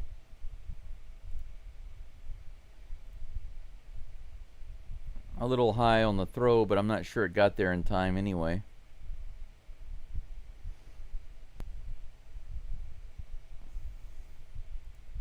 It was close, but the throw was too high. Runner on third with one out. The count is 1-2 to Gurriel. Be nice if Gordon could pick up a strikeout here. Let's see what he has to deliver. Man, he's so much thinner than his brother.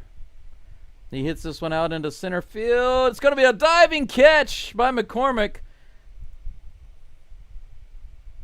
That's out number 2. McCormick thought that it was out number 3, and he just came jogging in, but it didn't matter. I don't think that he could have made that throw. He had to dive to make the catch. So McCormick makes a great diving catch on that line drive to center field. But he acted like it was out number 3.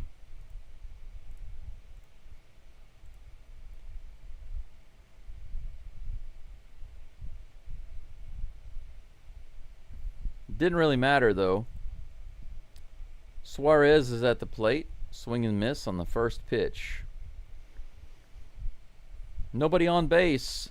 4-3. The Astros are leading by 1. Here's the pitch. High fastball. Check swing. He does not go. Ball 1. 1-1 is the count. McCormick with a little bit of a brain fart after that great catch, thinking it was out number 3, but it didn't really matter. There's no way that he could have gotten up and thrown Carroll out at home plate, I think. This is hit high into the air, fouled off. 1 ball and 2 strikes.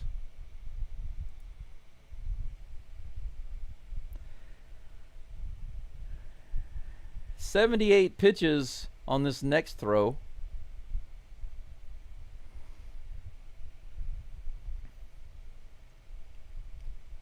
One ball, 2 strikes to Suarez with 2 outs. Here's the toss. This is hit hard to left field all the way out to the wall, but Trammell gets it. Another line drive. Holy cow. Another line drive shot to left field by Suarez, but luckily this one right at Trammell, who's able to put it away for out number 3. But goodness gracious, that they're letting Gordon continue to pitch to Suarez. He's put the ball line drive to left field 3 times in a row, and one of those went out. That's a dangerous game right there. So Gordon gives up 1 in the first, 1 in the third, 1 in the 5th. The Astros are up 4-3. Zach Gallen is due back up in just a moment. He's at 73 pitches. Christian Walker, Taylor Trammell, and Mauricio Dubon are up next for the Stros.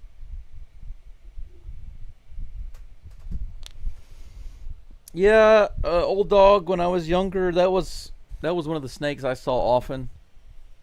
The copperheads, but luckily copperheads, pretty smart snake. So if you're able to see them and not bother them, they have some patience. So they're not the kind of snake to just freak out or get aggressive really fast. They will wait to see what you do. If you back off or if you just stand still, then they will go on their way. It's no big deal. I've seen several copperheads.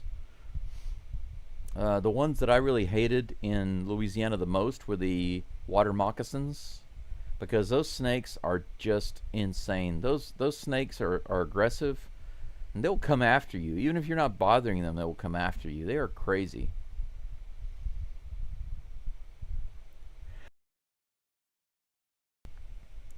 Christian Walker is at the plate.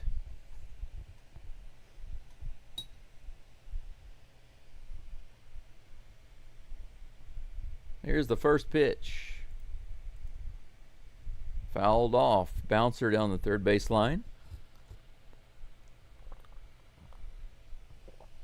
Definitely need some creamer for this cup of coffee. It's a recycled cup. Too far inside, ball one. I'm using the same coffee grounds for a second cup, so it doesn't taste as good. It's not as strong or as good. Here's the next pitch, right in the bottom of the zone for strike two. Come on, Walker. 1-2 is the count. You can do it.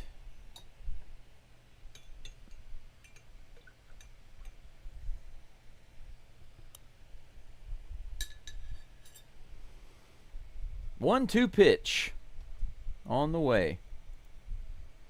In the dirt, ball two. Count is even.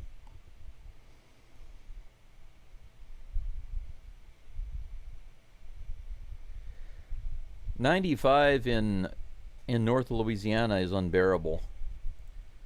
Christian Walker hits this one to third base, who fires over to first base to get the out. Ground out, one away. Taylor Trammell due up in just a moment. The problem with the climate and the weather in that area was that it regularly got up over 100 degrees and the humidity was like 99%. Humidity and temperature was always high. So like 6 months out of the year, Louisiana weather is unbearable. 85 miles an hour on the outside edge, the changeup for strike one to Trammell. I've got to go out and trim my grass very soon as well. It rained a lot several days ago, and it's kind of grown up too much. I need to trim it ASAP. 1 ball, 1 strike to Trammell. Here comes the 1-1 pitch. A little low below the zone. 2 balls and 1 strike. I agree with Jordan. If the temperature is a little lower, it's no problem with the humidity. Check swing went too far. 2 balls and 2 strikes. If the temperature is like, I don't know, 60 degrees and the humidity is high, it's okay.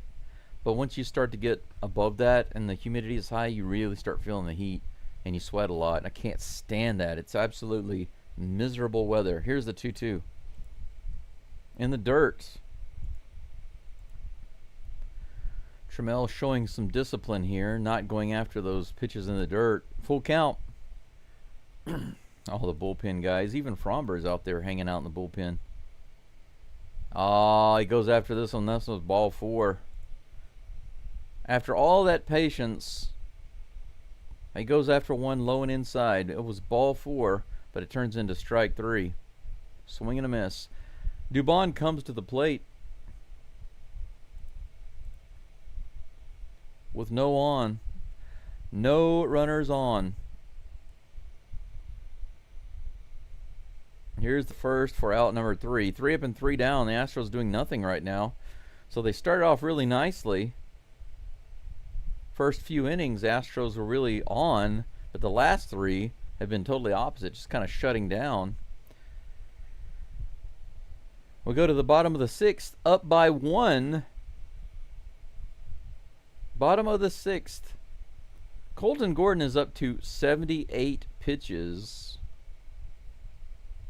I'm wondering, I guess he's going to be in the game. There's nobody warming up in the bullpen, so I guess he's going to be back in for the sixth inning. This may be his last. One way or the other, this might be his last inning. You know, I can't even mow here, Travis. You mentioned mowing. I have to use a trimmer because there's so many stones and rocks everywhere. So many things all over. No matter how many I pick up, no matter how many stones and rocks and whatever I pick up, it seems like they just, every time I go out there and cut grass, there's always more. Always. Travis says, I carry a flamethrower. Hey, I do have one of those little canned, you know, those metal canisters that you can get with the attachment, and you can light it, and you can use it to burn grass and stuff. I do have one of those, but I've killed a few bugs with that, but I don't typically carry it around. I much prefer to just carry around, I can't carry, I'd like to carry a katana, but, you know, I can't do that. That's illegal. Unless it's like a traditionally made katana that can be registered, then I could carry that, but not anywhere off my property. You gotta have a reason to carry a katana from one place to another. But if I were just wearing it while I was outside walking around in my yard here in the countryside, or if I was going up the mountain, I think I could carry it with me, no problem. But I normally carry a big hoe or something like that. That's more than enough defense against a snake. First pitch to Josh Naylor is in there for strike 1. Naylor, a lefty. He's got a single. He's 1 for 2 today. Here's the pitch. Woo, man, almost right below the bottom of the zone. I was waiting to see if the umpire was going to call it, but he laid off. 1-1 is the count. Here's the pitch. Hit high in the air. Should be playable. Zach Short calls for it. He floats out and grabs it. Good job. 1 away. Randall Grichuk comes to the plate.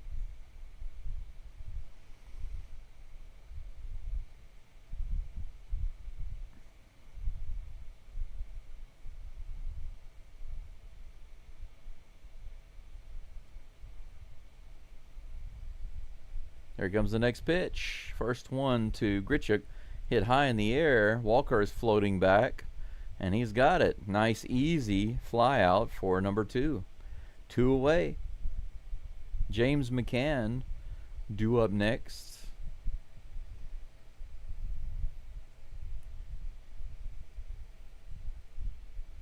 How about this, guys? He might have a 1-2-3 inning here in the 6th. James McCann 1 for 2 today with a single. Comes to the plate. Here's the toss.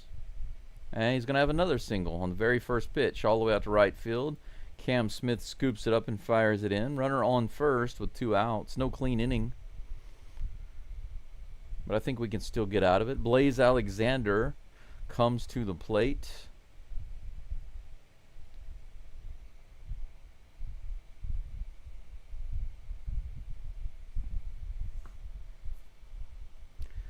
Yeah, Jordan, you're right. Water moccasins.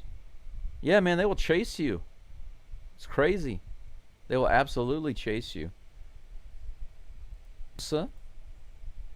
Going in the Astros pen.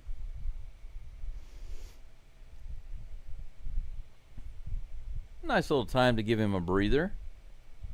Give him a little break before going for this 3rd out. And get Sousa warmed up.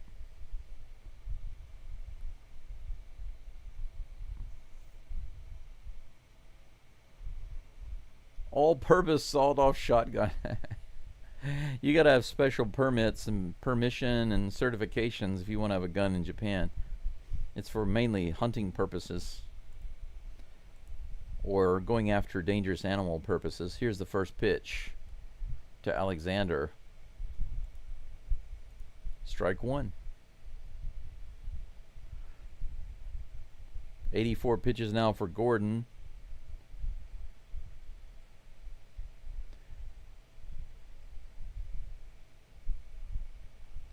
Here comes the 0-1 pitch. High, ball one. The count is even, 1-1. 1 ball, 1 strike. Runner on first and 2 outs.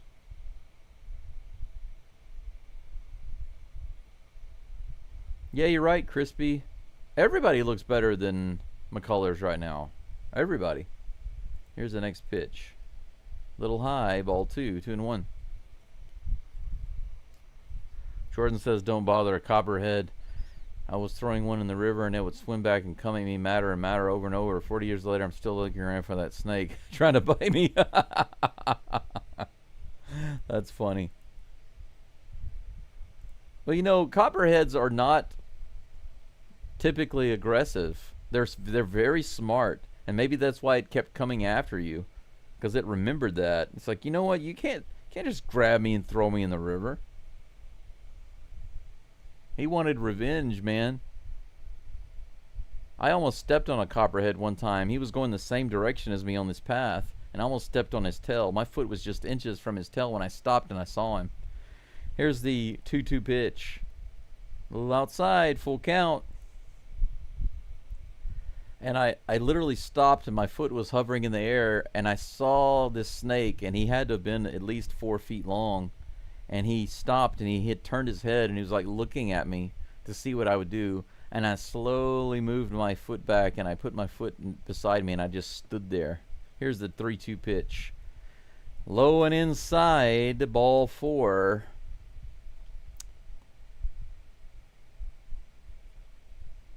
And that's going to be it probably. Yep. They're going to go ahead and bring in Sousa. Gordon's not going to be able to get through the inning, unfortunately. 89 pitches. 2 runners on, first and second. First time he's had 2 walks in a game in a really long time, actually. Sousa grabbing his cap and heading in. They're going to have a short break while he warms up, and we'll be back in just a moment. But yeah, Jordan, what I was saying about the copperhead was that it just looked at me for a while. I pulled my foot back and I just stood there, and I didn't want to I didn't even want to move backwards because I didn't want to disturb it. And we kind of looked at each other for maybe about 10 or 15 seconds, and then it slowly just turned its head back and continued to go its own way. I didn't bother it. And at the time, I had a machete. I was holding a machete in my hand. So I could have tried to attack it, but I didn't feel comfortable enough. First of all, I don't like attacking copperheads. You know, I don't like attacking a snake that I think is not looking to bother me. And the other thing is, I didn't want to get that close. If I had like a long tool or, you know, something like that, that's different. It's very different. But man, but he was like, okay, you're not going to bother me. I'm not going to bother you. See you. And he just continued going his way very slowly.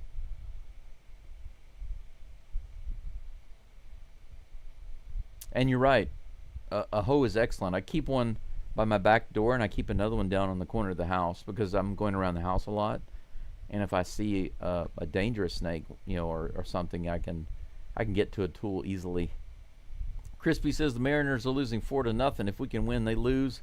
We gain another game back that we gifted them last series. Awesome. Jordan, yay. Boo M's. That's right.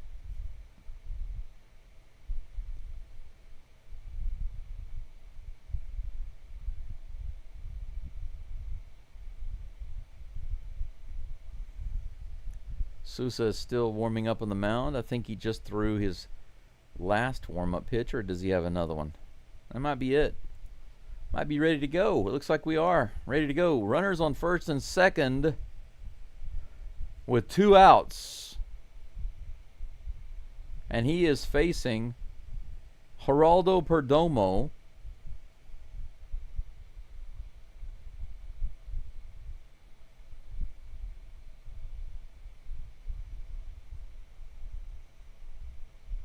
Brendan says, please no Neris today for this game, for the love of God. I'll agree with that. Here's the pitch. A little low on the slider, ball 1.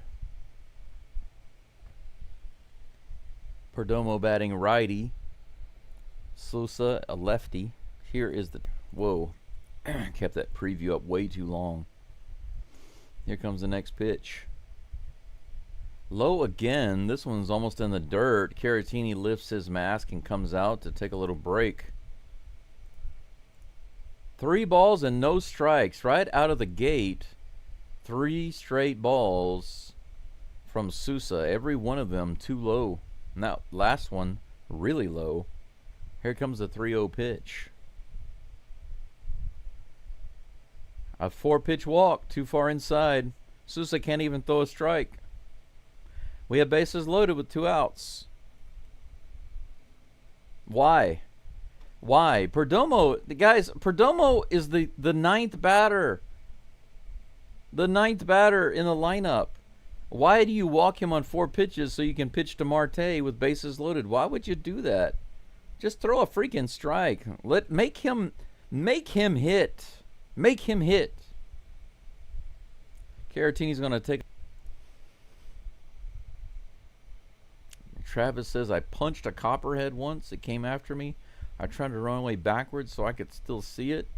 My dumbass slipped and fell. I kicked it, and then I leaned over and punched it, and then ran. It sounds like a comedy. Strike 1. 86-mile-per-hour slider. Finally, there's a strike from Sousa. Marte at the plate. He is 1 for 2 today. Let's make it 1 for 3. Here comes the 0-1 delivery. Grounded down the third base line. Way foul. 0-2.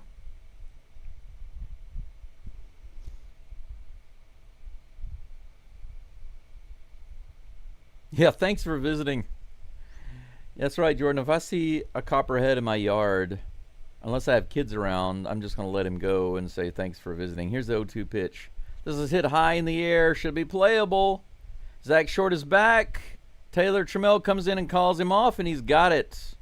Heck yes. Out number 3. All right, the Astros get out of the Gordon old-timey jam, baby. Sousa gets us out of the Gordon old-timey jam. Goodness gracious. Our lead is on life support right now. 4-3. Whew. And we get stabilized. We go to the top of the 7th. 7 hits for the Diamondbacks and 5 for the Astros. But the Stros are up 4-3.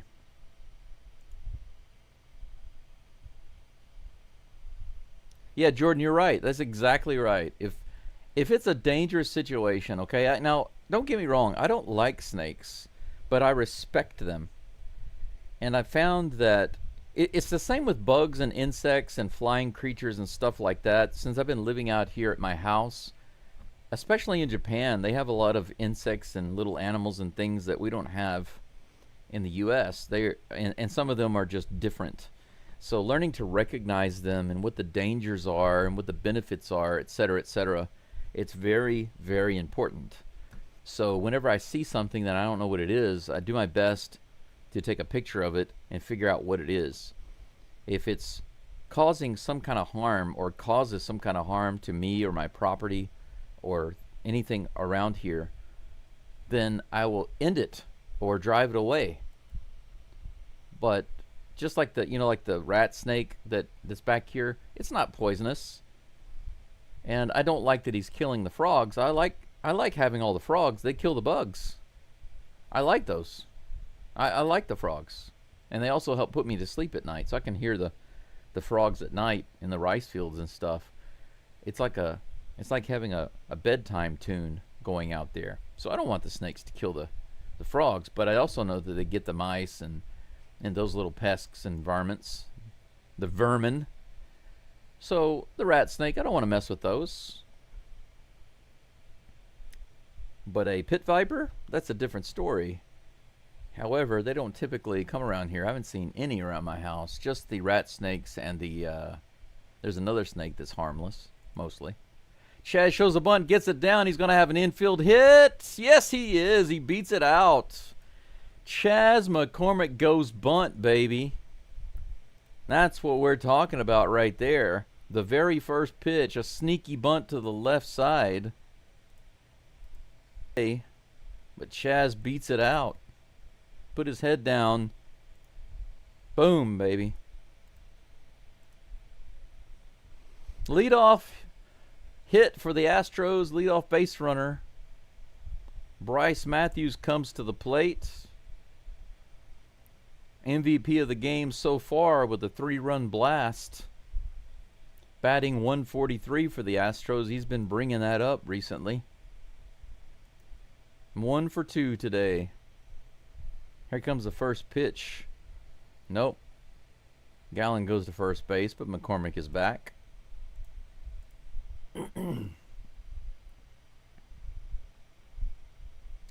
Yeah, Sousa managed to get the revenge. I mean, it took him 2 batters, but he did it.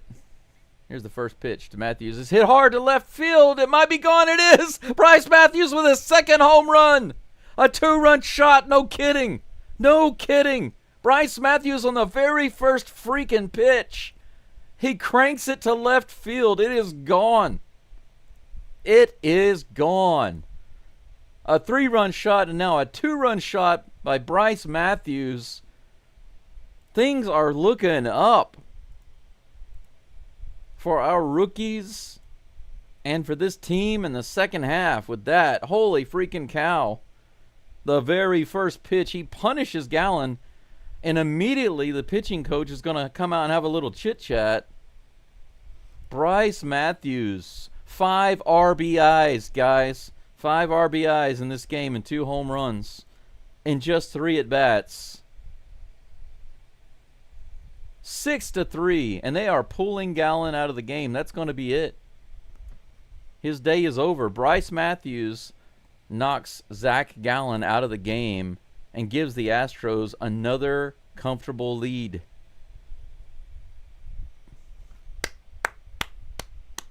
Good job, Mr. Matthews. How about that? Go Stros, baby. Yeah, Ayush, I agree. He's been slowly getting there. He has gone from striking out like crazy to finding his footing a little bit. And recently he has been solidly hitting the ball. Absolutely. Absolutely. Absolutely. I just realized that on my screen the Diamondbacks name is way too long, so it's causing my HTML layout to be wacky. I'll have to adjust that later. I'm not going to do it during the live stream because it's going to take a little bit of work, but I'll fix that later today and have it done by tomorrow. Good grief. Whew.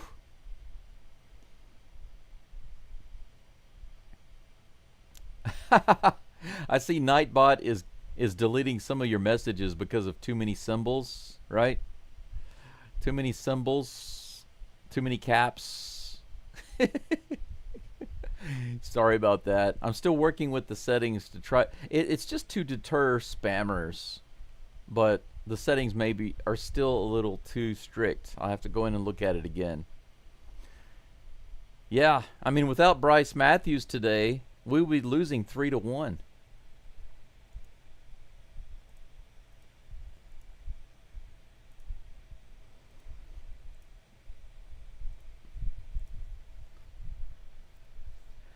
Zach Short is now at the plate facing Kendall Graveman. First pitch is a ball. 1-0. Here comes the next toss. Low and outside. Ball 2. No outs, guys. We still have a chance to score some more runs here.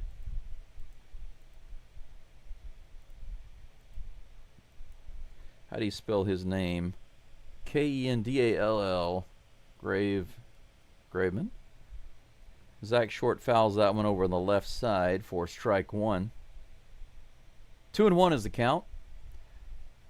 Man, Graveman through 11 games has an ERA of almost 8. 7.84. Opponent batting average is 366. In the dirt, ball 3, 3-1. I guess this is a guy that I think can only do 1 inning, if that. Here's the next to drive the ball pretty deep, but that's out number 1. Yeah, that's right, Juan. He's kind of a homegrown local talent guy, right? That'd be a big deal for the Astros in many ways to have him on the team. Doing really, really well. Cam Smith at the plate. Right in the top of the zone. Strike 1, 94 miles an hour. Cam Smith today is over 3.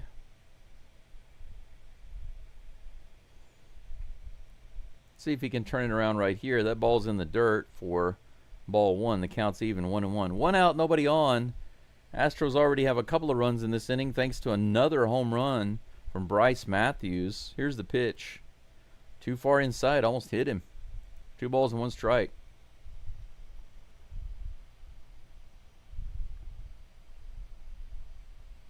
Nightbot, boo. Astros used to say, boo, Nightbot, boo. If I had a flesh and blood moderator, that would be different. I wouldn't have to worry about it. Here's the pitch. Hey, Cam Smith comes through with a hit right up the middle. He's going to have himself a nice single. Finally gets himself on base today. 1 for 4. 1 out base runner. We got us another fast guy on base. Boo! Speaking of boo, boo, Altuve, boo, boo! You're too good. We don't let you because you're too good. Boo! Come on, Altuve, you had a double. Let's shut this crowd up for good. Let's shut them down.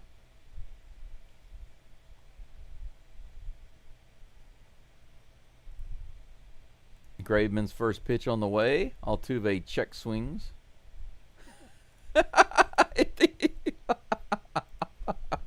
Altuve, I swear.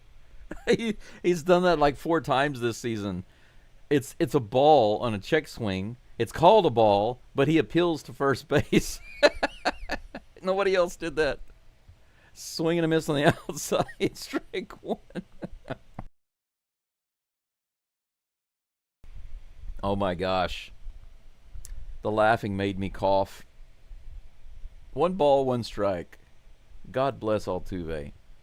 Here's the 1-1 pitch. Runner's going. He bunts it down the third baseline. Almost fair. What a surprise bunt. That would have put runners at first and second with 1 out. What a good idea by Altuve, and it was almost perfect bunt.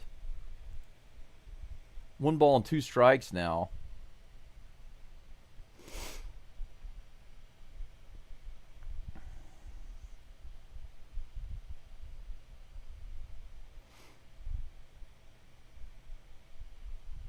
You guys are talking about some weird stuff, or at least Ace of Waters is. Ants don't eat cucumber. Seahorses floating in the mangroves. You can make clam strips with stingray fillet. What are you talking about? Here's the pitch. Altuve hits it way up in the air. Is it going to be out of play? Yes, it is. It's going to float just over the dugout. Just over the Astros dugout on the first base side. The count remains 1-2.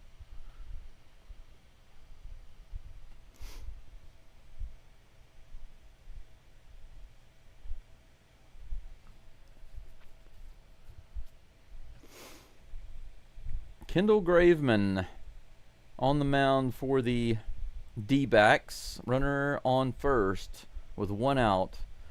He tosses it over to first. Cam Smith is back. Altuve's at the plate with the 1-2 count. IU says Altuve homer, calling it.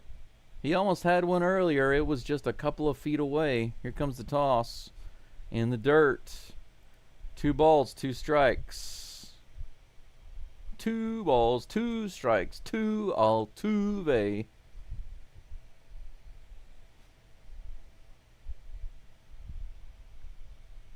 The big myth. 2-2 pitch from Graveman. On the way. Altuve grounds it to short. Might be a double play. And it is. So he grounds out. But they do come up with a couple of runs on a 2-run shot by Bryce Matthews. His second of the game. 6-3 Astros. Astros with 8 hits. Diamondbacks with 7. Phenomenal. What a game for the rookie. Brewers beating the Mariners 6-0. I have a feeling that the Brewers are going to sweep the Mariners. You know what? If we can sweep the D-backs and the Brewers can sweep the Mariners, how juicy would that be? How deliciously juicy would that be?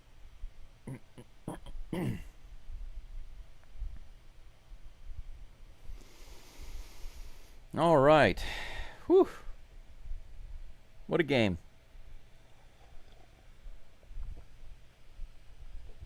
You know what? This is kind of one of those in-between games, I feel. This is like a classic baseball game so far. Your starters weren't getting completely blown up, but they weren't being aces either. The hitting hasn't been unbelievably godlike. They're not scoring 18 runs, you know. They've only got 8 hits and 7 hits. Overall, the game has been pretty balanced. It's just a good classic baseball game. Obviously, as Astros fans, we can enjoy it a little bit more. Because look at the scoreboard. Yordan Alvarez, trading card bobblehead. That's pretty cool.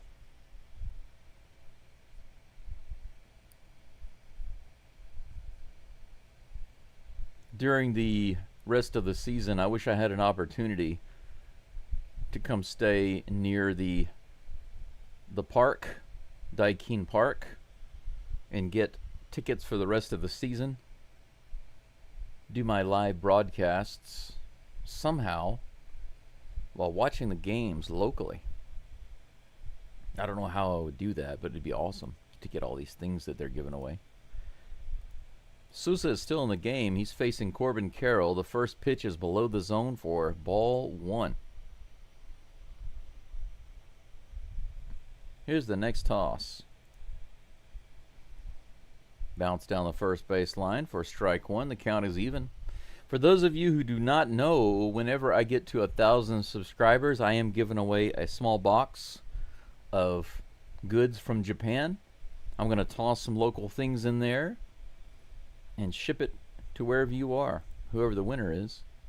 Right in there, 86 miles an hour. Carroll holds back and regrets it. 1 ball, 2 strikes. I'm going to put some Japanese snacks in there, some local professional baseball team stuff, and some other things that I like, anime stuff, etc., etc. A couple of things from my old house, a couple of little souvenirs that are very old, actually. 2 balls and 2 strikes on that outside pitch to Carroll. Here comes the 2-2 pitch from Sousa. Fouls it off. Count remains 2-2. The faster we get to 1K, the faster I can do the drawing.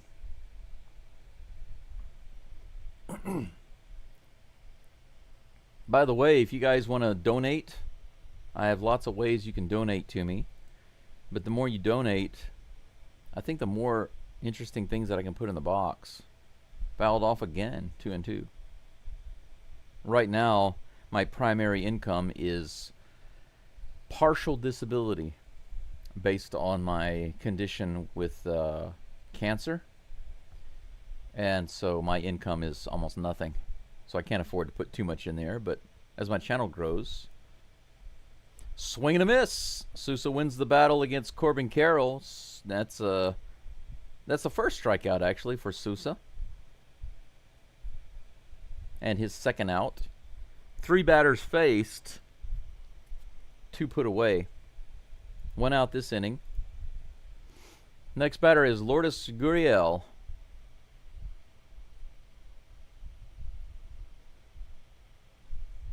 Here's the next pitch. This one's hit hard into left field. Man, that was a nice line drive shot, but just foul, maybe about 5 feet. Would have been a double, possibly, all the way out to the wall if it had been fair. Strike 1 as it is. Crispy, I don't see any reason why Matthews would not be starting tomorrow. I think it's obvious that he's starting tomorrow, and not even before he hit the home runs. He's definitely starting. Here's the pitch. High. Ball 1, 1-1.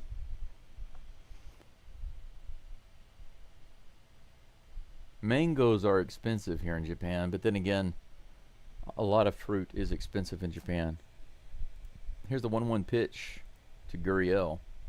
Hit high in the air. Is it going to be playable on the left side? Dubon is over. Caratini. Dubon's got it. All right. Caratini couldn't find it, but Dubon was able to grab it no problem. Nice. Caratini completely lost it, but Dubon had his eye on it the whole time. He was able to pull it in, so a foul ball fly out by Gurriel. Out number 2. You guys can see right here on the replay, Caratini he didn't know where it was. He's like, what? And Dubon had it the whole time. He was tracking it the whole time. Good job. Good job, Doobie. Here's the pitch. Next batter is Suarez. He hits it out to right field. It was not driven nearly as hard. That was a big, tall fly ball, but not nearly as dangerous as what was hit off of Gordon. Sousa gets 3 up and 3 down. How about that? A nice quiet bottom of the 7th for the Stros. Top of the 8th coming up. Kendall Graveman, if he is back on the mound, he'll be facing the Batman Victor Caratini and Christian maybe Skywalker. And Taylor Ride the Trammel. Taylor Ride the Trammel. Did you guys see the post that I made? It was just a perfect post, I think. Now, of course, the Astros in their last game against the Mariners, as a team, that's why they destroyed the Mariners in Game 3. Because everybody did a great job. But I was so pleased with Tramel's performance. I was so happy and so pleased with his performance that I wanted to post something about it, and I came up with this really good idea to have him like on a Seattle tram with a cup of Starbucks coffee having a good time. It's really funny. I love it. I love that I can describe these exactly what I want to see in anime form and put it into the AI. Now, sometimes it comes out a little wonky, so I have to re-describe it or adjust it. But that picture is just really funny. I wanted an even more comical, big, huge smile or grin on his face, but I was like, no, this is good enough. It's funny. It's cute. It's funny.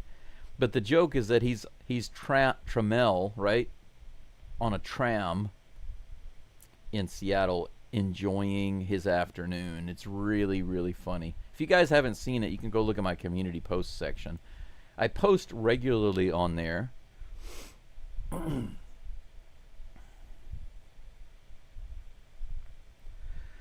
The Batman comes to the plate batting righty. It looks like we're going to have a new pitcher on the mound for the D-backs. Andrew Saalfrank. Here's the first pitch. Below the zone, ball 1. Andrew Saalfrank. It's an interesting. Better call Saalfrank? I don't know.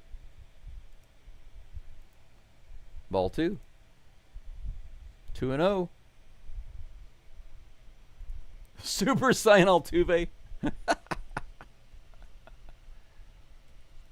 There we go. Come on, Batman. That's right in there. 78-mile-per-hour curveball. They did say that Saalfrank throws the curveball a lot. Caratini calls timeout, steps out of the box for a moment. The count is 2-1. He's the leadoff batter here in the top of the 8th.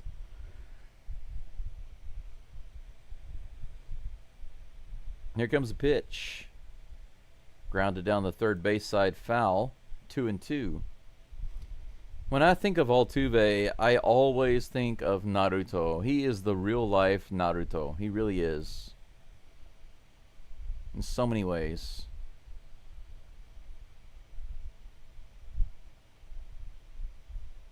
Bryce has 3 MLB hits and 2 are home runs, DeLine says. Yeah, it's funny to think about, isn't it? Fouled off again. The count stays 2-2. Am I ready for this year's... I'm always ready for the trade deadline. 100% of the time, I'm always ready for the trade deadline. Swing and a miss, 80 miles an hour below the zone on the curveball. Another curveball. You know it's coming. If you know the curveball's coming, then what you're looking for is the curveball. When it comes out of his hand, it looks too high. And that's the one you swing at. But if it looks like it's coming right in the zone, you don't swing. It's pretty simple. That's the way I judge the curveball. Walker's at the plate, takes the first curveball low. Now that's what you do. When it looks like it's going to be in the zone, you don't swing, and it comes in the dirt. There you go. That's the way you do it. Just keep doing that, Walker. Here comes the 1-0 pitch. Another curveball lined out to the left side. That was a good swing. Just got around on it too early. 1 ball, 1 strike. 1-1. Here's the pitch. 89 above the zone. Ball 2. Good take. The sinker missing the zone. Yeah, Robski, better late than never. It's true. Here's the 2-1 pitch. In the zone, ripped up the middle. Walker with at least a single. Is he going to push for 2? No. Carroll brings it in pretty quickly. Is that Carroll out in center field? Is it Corbin Carroll that plays center field? It looked like Carroll. Yeah, he's center fielder. Looked like Carroll out there. Walker on first base with 1 out. That brings up Taylor Trammell. Taylor Trammell, who ripped the ball and flew out. Got a double. First pitch to him is in the dirt. 1 for 3 today, I believe. Fly out and a strikeout. No, it's a single, not a double. He had a rip for a single, but not a double. Here is the 1-0 pitch. Ooh, 88, just below the zone on the sinker, swing and a miss. And that count is even.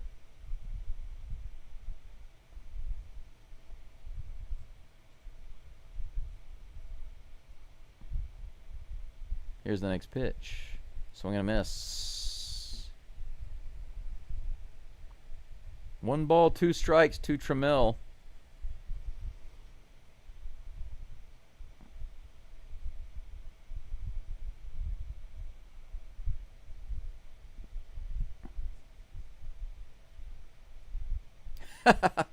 DeLine says probably some form of ADD. Who knows? Here's the pitch. Swing and a miss. Man, that one was 80 miles an hour in the bottom of the zone. The curveball. But that was a good pitch because it was in the bottom of the zone. So either way, swing or not, it was going to be a strike. Your only hope is to get the bat on the ball, and he was not able to do it, so he strikes out for the second time. So he's 2 for 2 with contact on the ball today. Dubon is at the plate. First pitch is in the dirt. Ball 1. 2 outs. Runner on first. Looks like Steven Okert is warming up in the bullpen. Yep, that's right. Here comes the 1-0 pitch to Dubon. Doobie hits it foul down the first base side and out into the crowd, and that will be a 1-1 count. Got about 113 people listening in right now. I just noticed that. That's pretty nice. Very quietly, the numbers have been rising closer to the end of the game. If you haven't liked the live stream, please do so now. Here's the next pitch to Doobie. He goes out in the center field. That's going to be caught by the center fielder, and it is. That's out number 3. Well, one was stranded on first base. Okert will be up on the mound for the Stros in just a moment. The Astros have 1 error, 9 hits, and 6 runs. No errors, 7 hits, and 3 runs for the D-backs. Astros winning 6-3.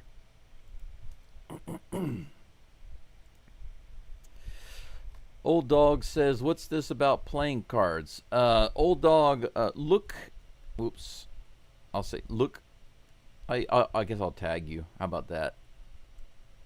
Look at my recent community post. If you look at my recent community post, you'll see a few playing cards. I posted some pictures there. Everybody who becomes a member of my channel will get a playing card that is connected to your tier. Now, here's the thing. Right now, I have 3 levels of membership to my channel. And for those of you who don't know this, a membership on the channel is basically a monthly, it's like a monthly support subscription. And the first tier is the lowest amount, the second tier is the middle amount, and the third tier is the highest amount. So depending on how much you're willing to donate to my channel every month of your membership, there are different perks for each level. But such as if I have a live chat, a members only live chat, which I will do one day, but right now I only have a few members. Right now I have 4 members.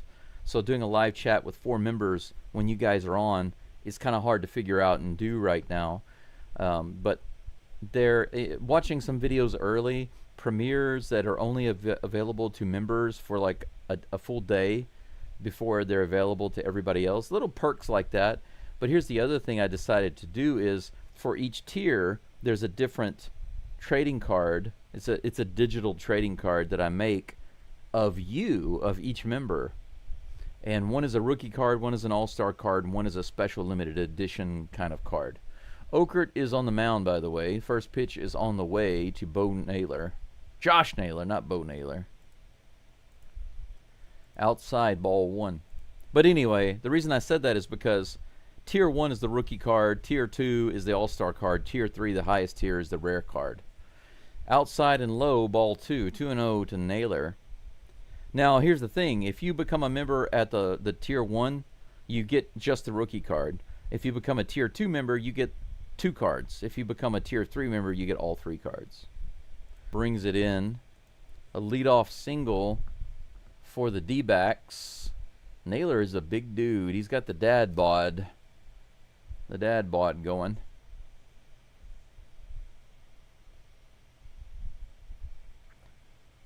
Did you see that? You like the cards? They're pretty cool, don't you think, Fox at Bat? If you guys want, I think you're able to get a copy of it off of the community post, but if you want that emailed directly to you, just let me know. I can send you the original file. Strike 1 delivered to Randall Grichuk. 0-1 is the count with a runner on first. Here is the next toss from Okert. Outside, ball 1. The count is even. I forgot to change the picture on the screen. There we go. There we go. Now we got Okert in there.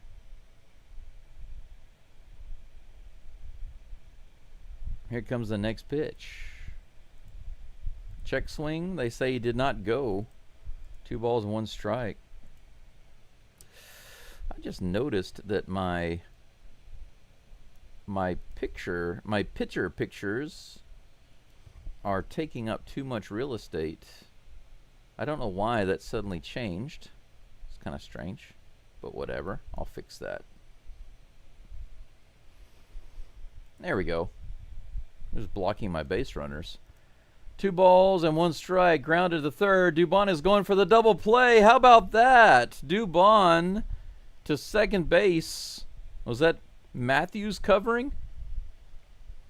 Double play is done. Yeah, I think that is to Matthews. So Dubon to Matthews to Walker. How about that? Nice double play. Beautiful. 2 away. McCann at the plate with no runners on. 2 outs. Pitch is outside for ball 1. All right. A little bit of fried Okert served up. Here comes the pitch. This is hit high and out into the right field stands. The count is even, 1-1. Yes, he is, Jay. Bryce having a great game all around.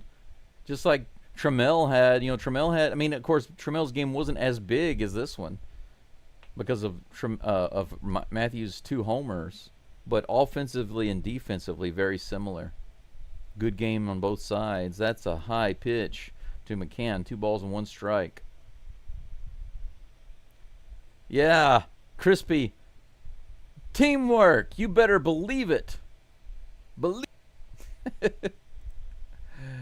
Just a little outside. That was a really good frame by Caratini. That ball was way out there, and he brought it in so easily. But umpire was not being fooled. Josh Hader is warming up in the bullpen right now. In the dirt. They say he didn't go on the check swing, and that's a walk on the 3-1 pitch. So we have a 2-out base runner.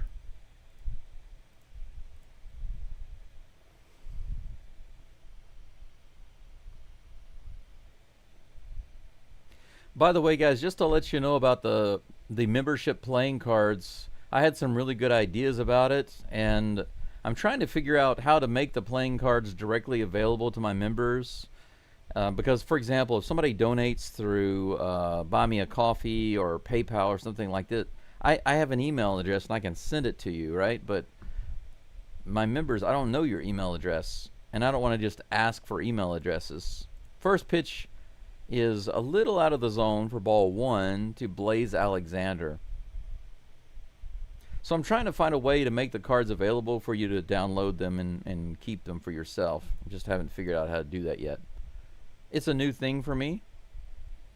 Inside ball 2, 2-0. It's a brand new concept. It's a brand new idea that I've implemented. So I haven't worked out all of the logistics yet. That's why I posted them on the community just to share them. And then you guys can always just save that from the community post. Here comes the next pitch. A little outside. 3 balls and no strikes. Blaze Alexander with the 3-0 count. Steven Okert way behind in the count. He's already walked 1 guy. Come on now. Come on, Okert. You can do it. Here's the 3-0. Too far inside. Ball 4. 4-pitch walk. Just barely missed, but it was not a strike. Clearly not a strike. 2 runners on now, 2 outs. Josh Miller's going to come out and have a little chit-chat. Makes sense. Okert, despite getting the double play, he has not looked really good this inning.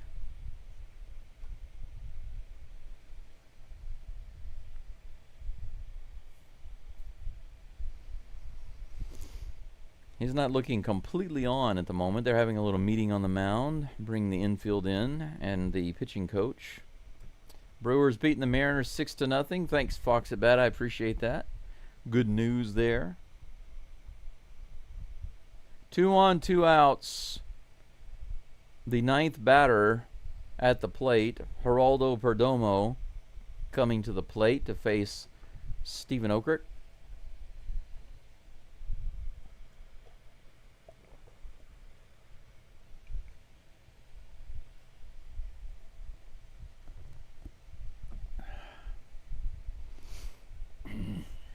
Come on, let's do this. Just get this one out. 1 pitch, 1 out. 1 pitch, 3 outs. Come on, let's do it. Okert is set. Here comes the delivery. Right in there. Caratini goes down to first base. Runner is back. And the crowd boos. Why would you boo?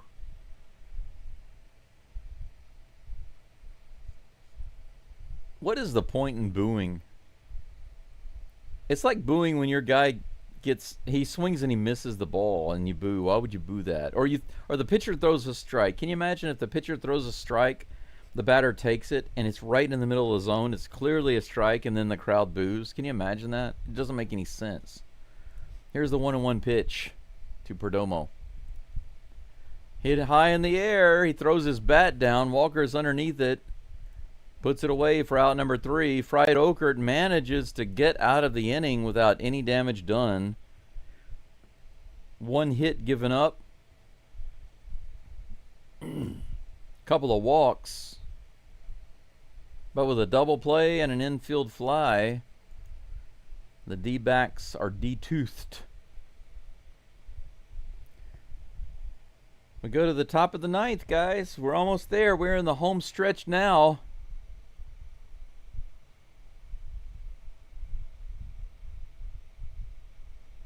The Washington Expos beat the Cincinnati Reds. The Expos.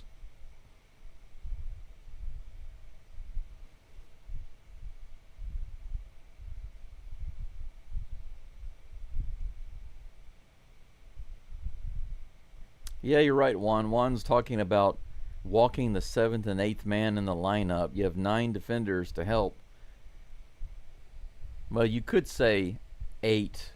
You know, the pitcher is a defender, but, you know, when you're talking about the pitcher having defenders, he's got 8, but I see what you're saying. They can't help you if you keep putting guys on base, right? There's only so much they can do. Yep, Crispy, you're right. I mean, you really want to do your best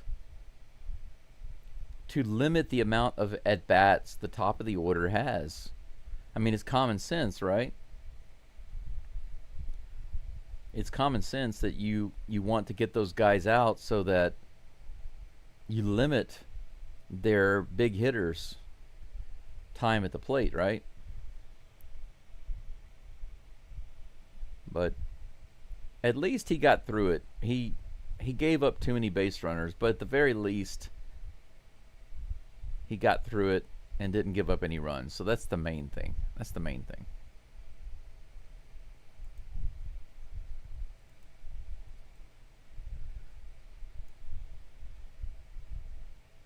Trevor Richards is now in the game.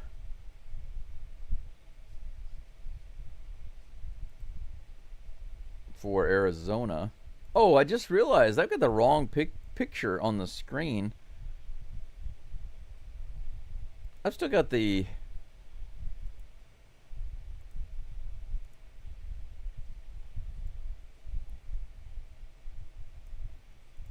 I just realized that I don't have the icon up there, the pitching icon.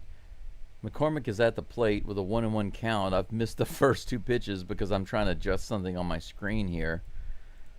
1-1. The pitch from Trevor Richards is on the way, in the dirt, ball 2.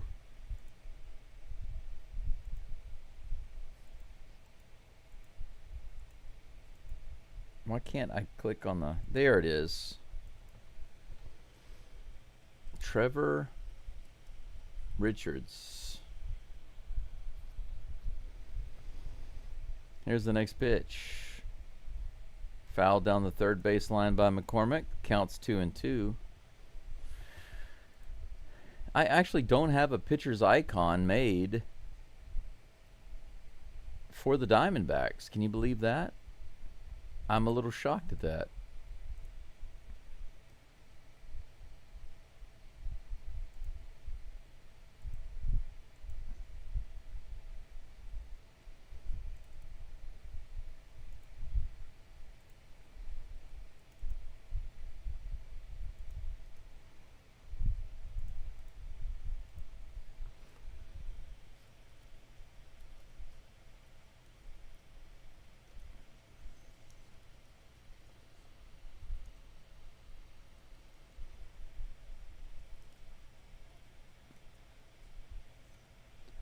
It's hit on the ground. Suarez dives for it. He picks up the ball.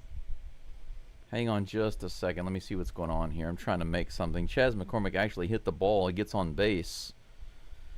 I apologize for the silence, guys. I was trying to get my stuff updated on the screen. But basically what happened just now was McCormick hit it sharply.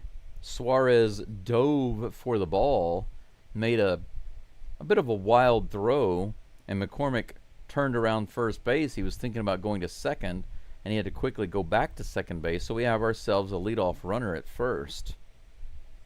That's going to be a hit for McCormick. How about that? Now he's got 2 hits, a bunt and an infield single. Bryce Matthews at the plate. Here's the first pitch to him. First pitch was a ball. I'm sorry, that's the second pitch. I'm so out of whack. When things are off on my screen and I'm trying to adjust things in the software, trying to do like 3 things at the same time, it gets out of whack. The count is 1-1.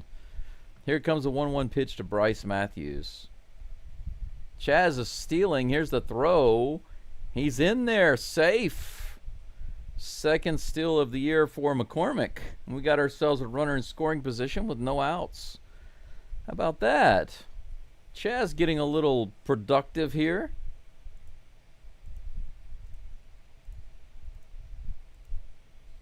Good jump, good steal. 2 balls and 1 strike to Matthews. Here's the toss from Richards. Fouled back. Bryce Matthews loses his hat.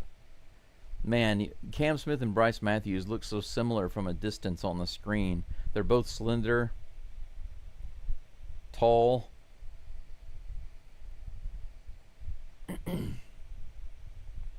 Very quick guys.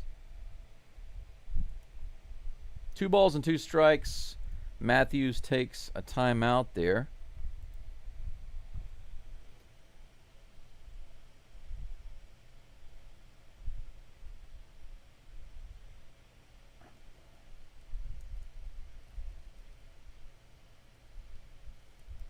Bryce swings and misses that next pitch for strike 3, so that's another strikeout for Matthews. No home run there, but it's all good. 1 away. Zach Short comes to the plate. He's driven the ball pretty deep in 2 at-bats all the way out to the warning track, but he's 0 for 3 as it stands. Here's the first pitch from Trevor Richards.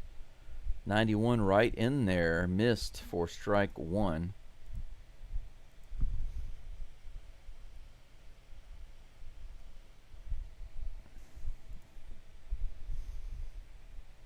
Here comes the 0-1 pitch. In the dirt, and gets by. Chas is easily going to get to third base. He rounds, but has to stop there. All right. Runner on third with 1 out.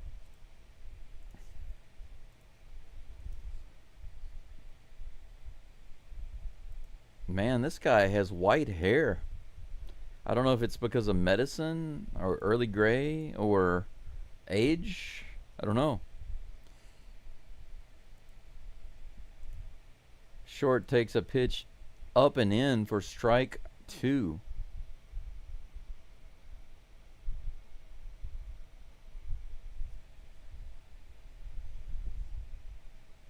Here comes the next pitch. The 1-2. Swing and a miss on the high fastball. 92 miles an hour just above the zone. Couldn't get the bat on it. Short goes down swinging. Richards picks up a K. McCormick on third base. The Astros have 10 hits right now, and crank it up. Comes to the plate. Crank it up, Cam. Let's see if he can give us a little hit here. Maybe an opposite field poke. He fouls it off to the opposite field side. Now to play for strike one. Come on, Cam. Give us another insurance run here. Oh my gosh, guys. Hector Neris is warming up in the bullpen also alongside Josh Hader. So I guess if the Astros score another run, they'll use Neris. If not, it'll be Hader. Up and in. That's what it looks like to me anyway.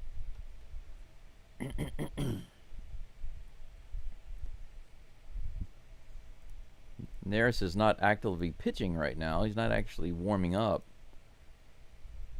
Smith hits it out to right field, but it looks playable. That'll be called for out number 3. I'm going to guess that Hader is coming in. So McCormick is stranded on third base. And Hader is wandering into the game, thank goodness. There's the man right there. Let's see if he can lock it in. All right, now we're taking bets. Is he going to give up his customary solo home run and then lock the game down, or is he going to be able to get through without giving up any runs? We'll see. We will see. 110 people, 113 following the live stream. Thank you for being here. 70 likes is nice. 70 likes is nice. I wonder if we can get to 80. One of these days we'll hit 100. I think I haven't gotten to 100 likes yet. The highest so far. I'm not even sure we've gotten to 90 likes. I'm not sure. Can't remember if we've gotten to 90 before. Okay. I think I now have the Diamondbacks pitcher logo.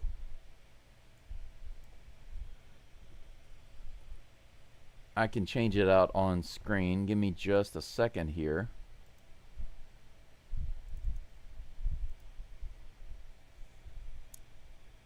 You guys can see it on the screen, right? I just had this made with ChatGPT. I'm going to update it on the screen in just a moment. Boom. There we go. It's in there.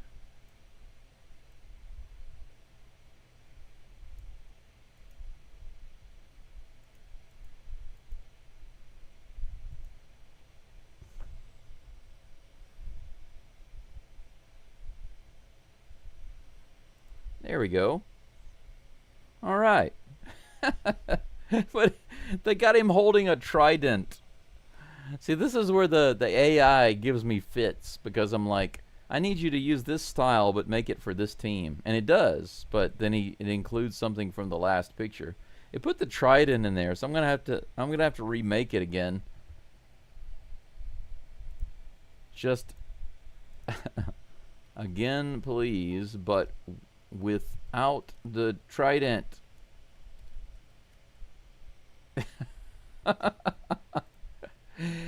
Man, AI. This is hit high in the air. Marte might be flying out to the infield. Short is underneath it, puts it away for out number 1. We're 2 outs away from locking this game 1 in.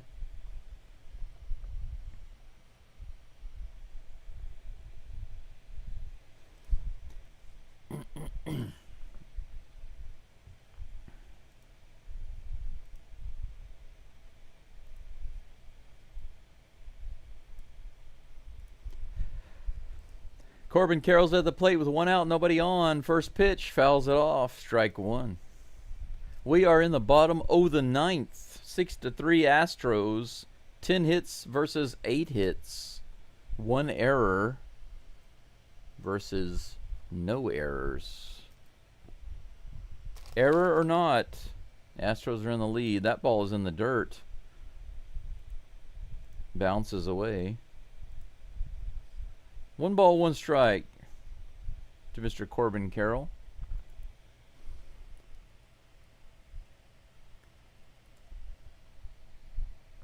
Peter Dinklage is his name. Peter Dinklage. That's who Corbin Carroll looks like. That's his name. Up and in. Check swing. Did he go? He did not. Ball 2. 2-1. Corbin Carroll is Peter Dinklage. That's what he looks like. Here comes the 2-1. This is hit hard into center field, right at McCormick, who puts it away. How about that? The crowd cheered a little too early there. They were like, yeah. 2 away. Yes, we are charming the snakes. We're charming the pants off the snakes. I've never seen snakes with pants on anyway, but if I did, I'd be a little concerned about what went on to cause that to happen. Seattle lost. That's good. Astros about to move ahead, a little further ahead of the Mariners, the Submariners. 1 ball, no strikes to Gurriel Jr. 2 outs, nobody on. We are 3 away from 80 likes, guys. 3 away, just 3 more likes to 80. Fouled off. 1 ball, 1 strike.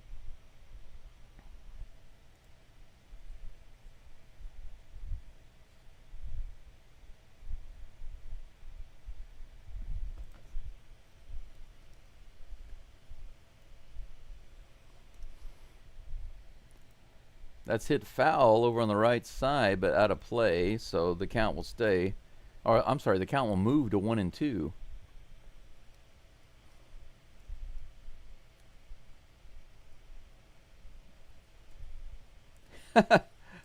The AI made a good-looking image without the trident for the second try, but for some reason, it misspelled Diamondbacks on the jersey, so I have to have it make again a 3rd time. This is why sometimes it takes so long to do stuff like this. A little outside. The check swing he holds up on. 2 balls and 2 strikes. Come on, Hader. Just need 1 strike. And it's all over. 2-2 pitch from Hader to Gurriel. Fouls this one off. Count stays 2-2.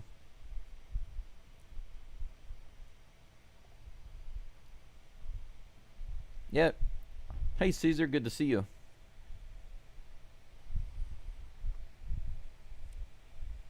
The live stream is 3 likes away from 80. Can we get it before the end of the game? Don't know.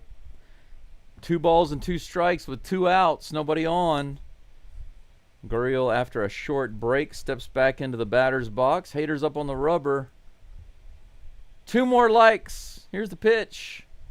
It's high. Full count. Who's going to win? The likes on the live stream or the end of the game? Which one is coming first? Gurriel takes a moment.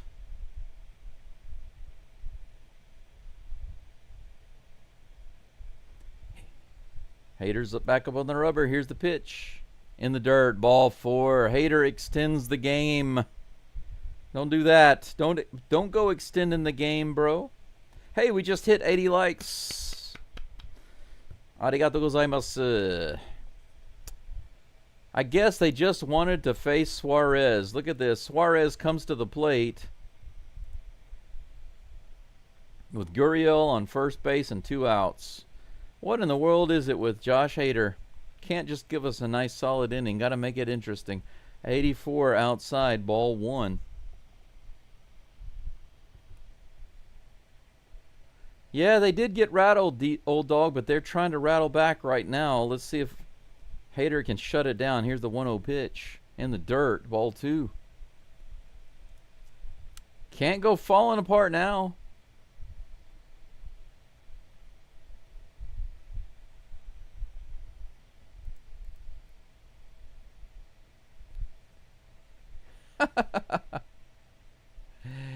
It's still misspelled, but maybe it's close enough. Here's the pitch. Just a little inside. Man, that was close.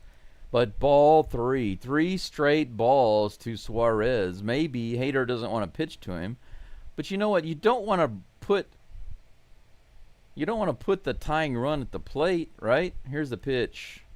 Too far inside. A 4-pitch walk to Suarez. Josh Naylor, the tying run, comes to the plate. 2 outs, 2 runners on for Josh Naylor. What in the world is he thinking?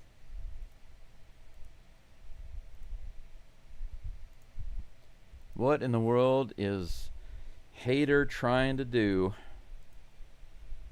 What in the world is Hader trying to do? Okay, I got the icon changed. There's still a problem with the spelling of the Diamondbacks on the snake's chest on his jersey, but whatever. Josh Miller's out on the mound having a little heart-to-heart with Caratini and Hader.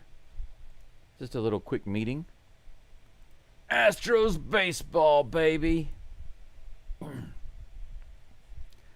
Josh Miller isn't in amazing shape, but at least he isn't a 350-pound guy like some of those pitching coaches.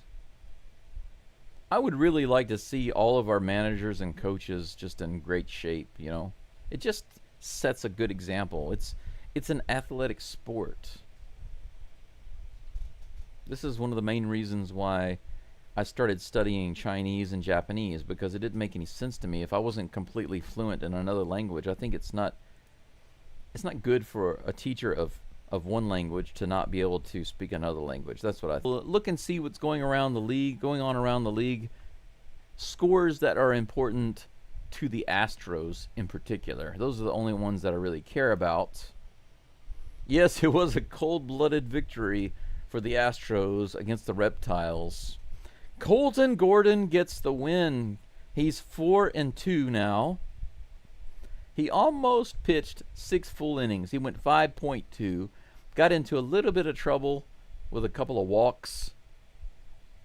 Had to come out early before he finished the 6th. 7 hits, 2 earned runs only.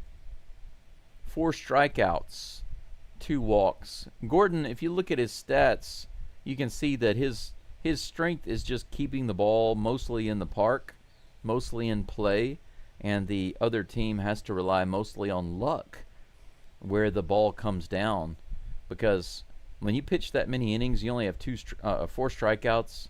And by the way, the 2 walks that Gordon gave up, not typical. Not typical. He doesn't usually give up walks at all. He is a strike zone pitcher, and so they have to find a way to get the ball in place in the gap somewhere, and that's the kind of pitcher he is. But he wins this game. Gallen gets the loss. He actually went 6 innings, gave up 7 hits also, but 6 runs, 6 strikeouts, 1 walk. Now let's take a look at the Astros scoring summary. In the bottom of the first, the D-backs got on the board first when Carroll singled to right field, scoring Marte 1-0 D-backs. In the top of the second, Bryce Matthews hit his first home run with the Astros to left center field, 397 feet, scoring 2 players, Trammell and Dubon. It was a 3-run shot. Astros were up 3-1. From that point, the Astros would keep the lead. The top of the third, Walker doubled to right field, scoring the Batman Victor Caratini, 4-1 Astros. In the bottom of the third, the D-backs came back and scored a little bit. Suarez had actually Suarez was threatening home runs all day against Gordon. He had one. He had 3 line drive shots way out there to left field. Finally pushed one of them over the fence in the third. That solo shot brought the D-backs within 2. It was 4-2.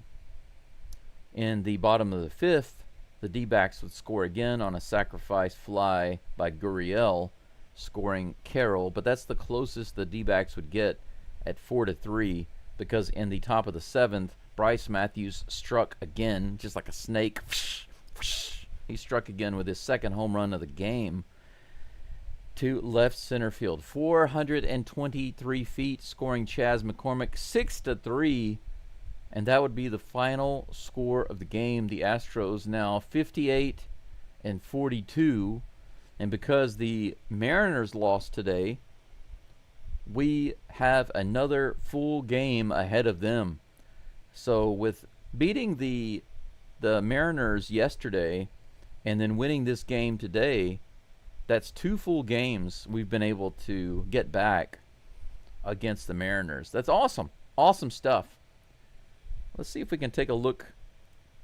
Yeah, I think we can take a look here at some stats on the screen to see how everybody did today.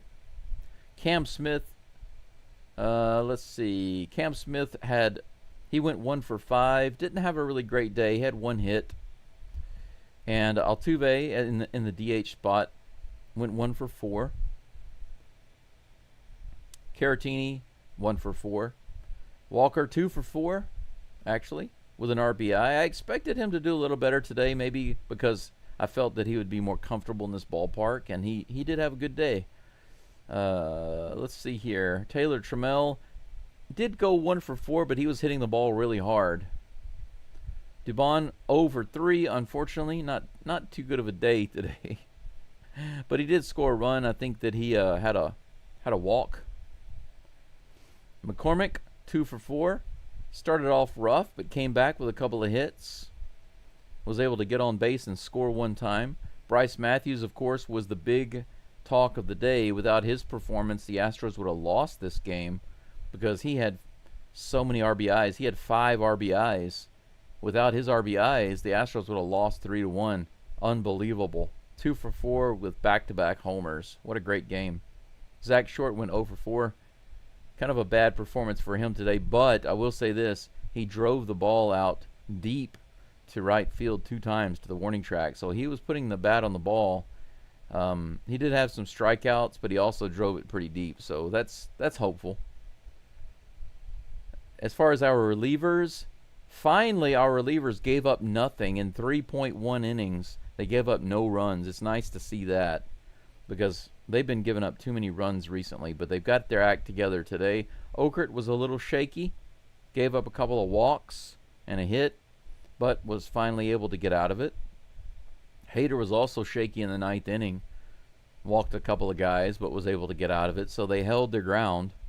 Sousa looked pretty good. He started off a little shaky at first. His very first batter, he walked and he had bases loaded, but he was able to get out of it, and then the next inning he pitched pretty well. So each of our relievers started off a little shaky, had a little bit of shakiness, and were able to overcome it. So we got lucky there.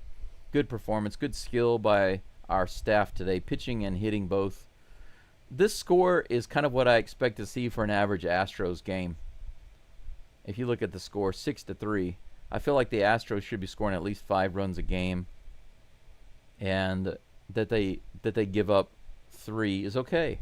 I think that this score right here that you see is a typical score for a regular Astros win. So this is nice. As far as tomorrow's game, is at the same time. Game 2, for me, as you can see, is at 10:40 in the morning, 10:40 a.m. And if we go down here, we have Framber Valdez on the mound for the Astros tomorrow. He'll be pitching against Eduardo Rodriguez, and if you look at their stats, there's just no comparison. If the Astros don't hit this guy, then there's something really wrong, right? Take a look at this. Rodriguez is 3-6 with an almost 6 ERA. 80 innings pitched. So we're not talking about a small sample size. In 80.1 innings pitched, he's given up 105 hits. That's crazy. And he does have 90 strikeouts, so he's getting some strikeouts. But it looks like people are either hitting him really hard or striking out. But basically 30 walks, 29, and 16 home runs. The Astros really could have a good day, a good hitting day tomorrow. So we have an opportunity to score more than 6 runs tomorrow, in my opinion. Astros are favored to win by the matchup predictor. We were actually favored to lose today. They gave the Diamondbacks a 55% chance of winning today. But according to this, we have the nearly 60% chance of winning tomorrow. But I think it's more than that. I think it's higher. the Astros will win this game. We have an opportunity to sweep the series. So if the Brewers sweep the Mariners and we can sweep the Diamondbacks, how sweet would that be? How sweep would that be? If we look at the schedule coming up, you can see who's pitching for Game 3 and what kind of opportunity we have to sweep. This game for me is going to start so much earlier. 4:40. I'm going to have to get up at about 3:45. So I'm going to have to go to bed early tomorrow night. Brandon Walter will be on the mound. I have no problem with that. I mean, he's 1-3, but that doesn't really tell the tale. I mean, the last game he had was outstanding. The Astros just weren't hitting the ball. They weren't scoring.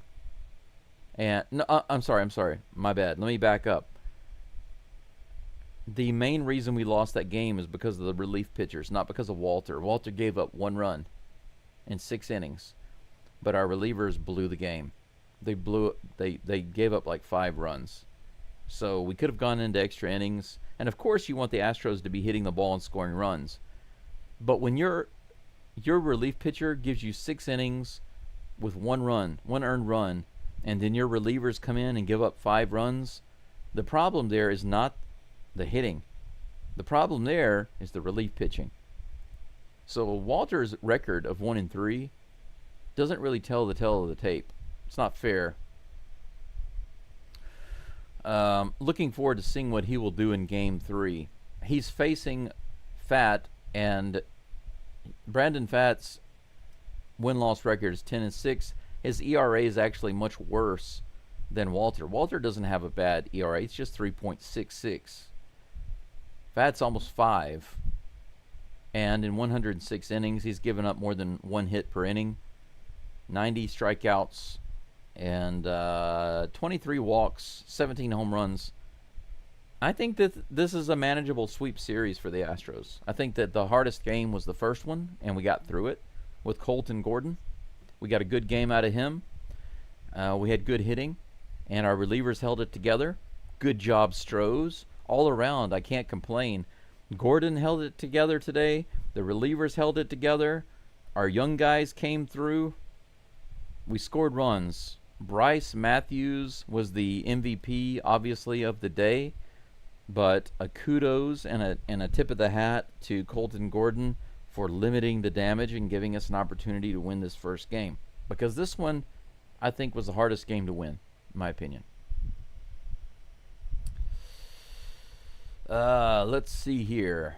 I wanted to take a look at the scoreboard, but it looks like we got a few things in the live chat I want to take a look at before everybody gets out of here. Hater from last year showing up, says Brendan. I sure hope not. I want to see just the classic Hater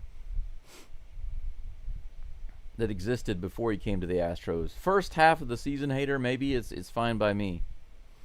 Yeah, Casey, it was a good game. The dude from DGOMX says, love the Astros. Thank you for doing these live streams. You are welcome. Thank you for being here. Juan says, don't like conjecture, but I feel good with Fromber tomorrow. Me too. Go Stros indeed.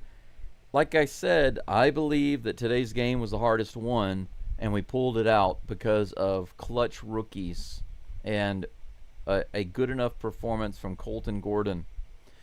So we're all good on that. Fox at Bat says, good night to everyone. Good day to go. See you tomorrow. Thank you, sir. You have a good night. Thank you for being here, and I'll see you tomorrow for sure.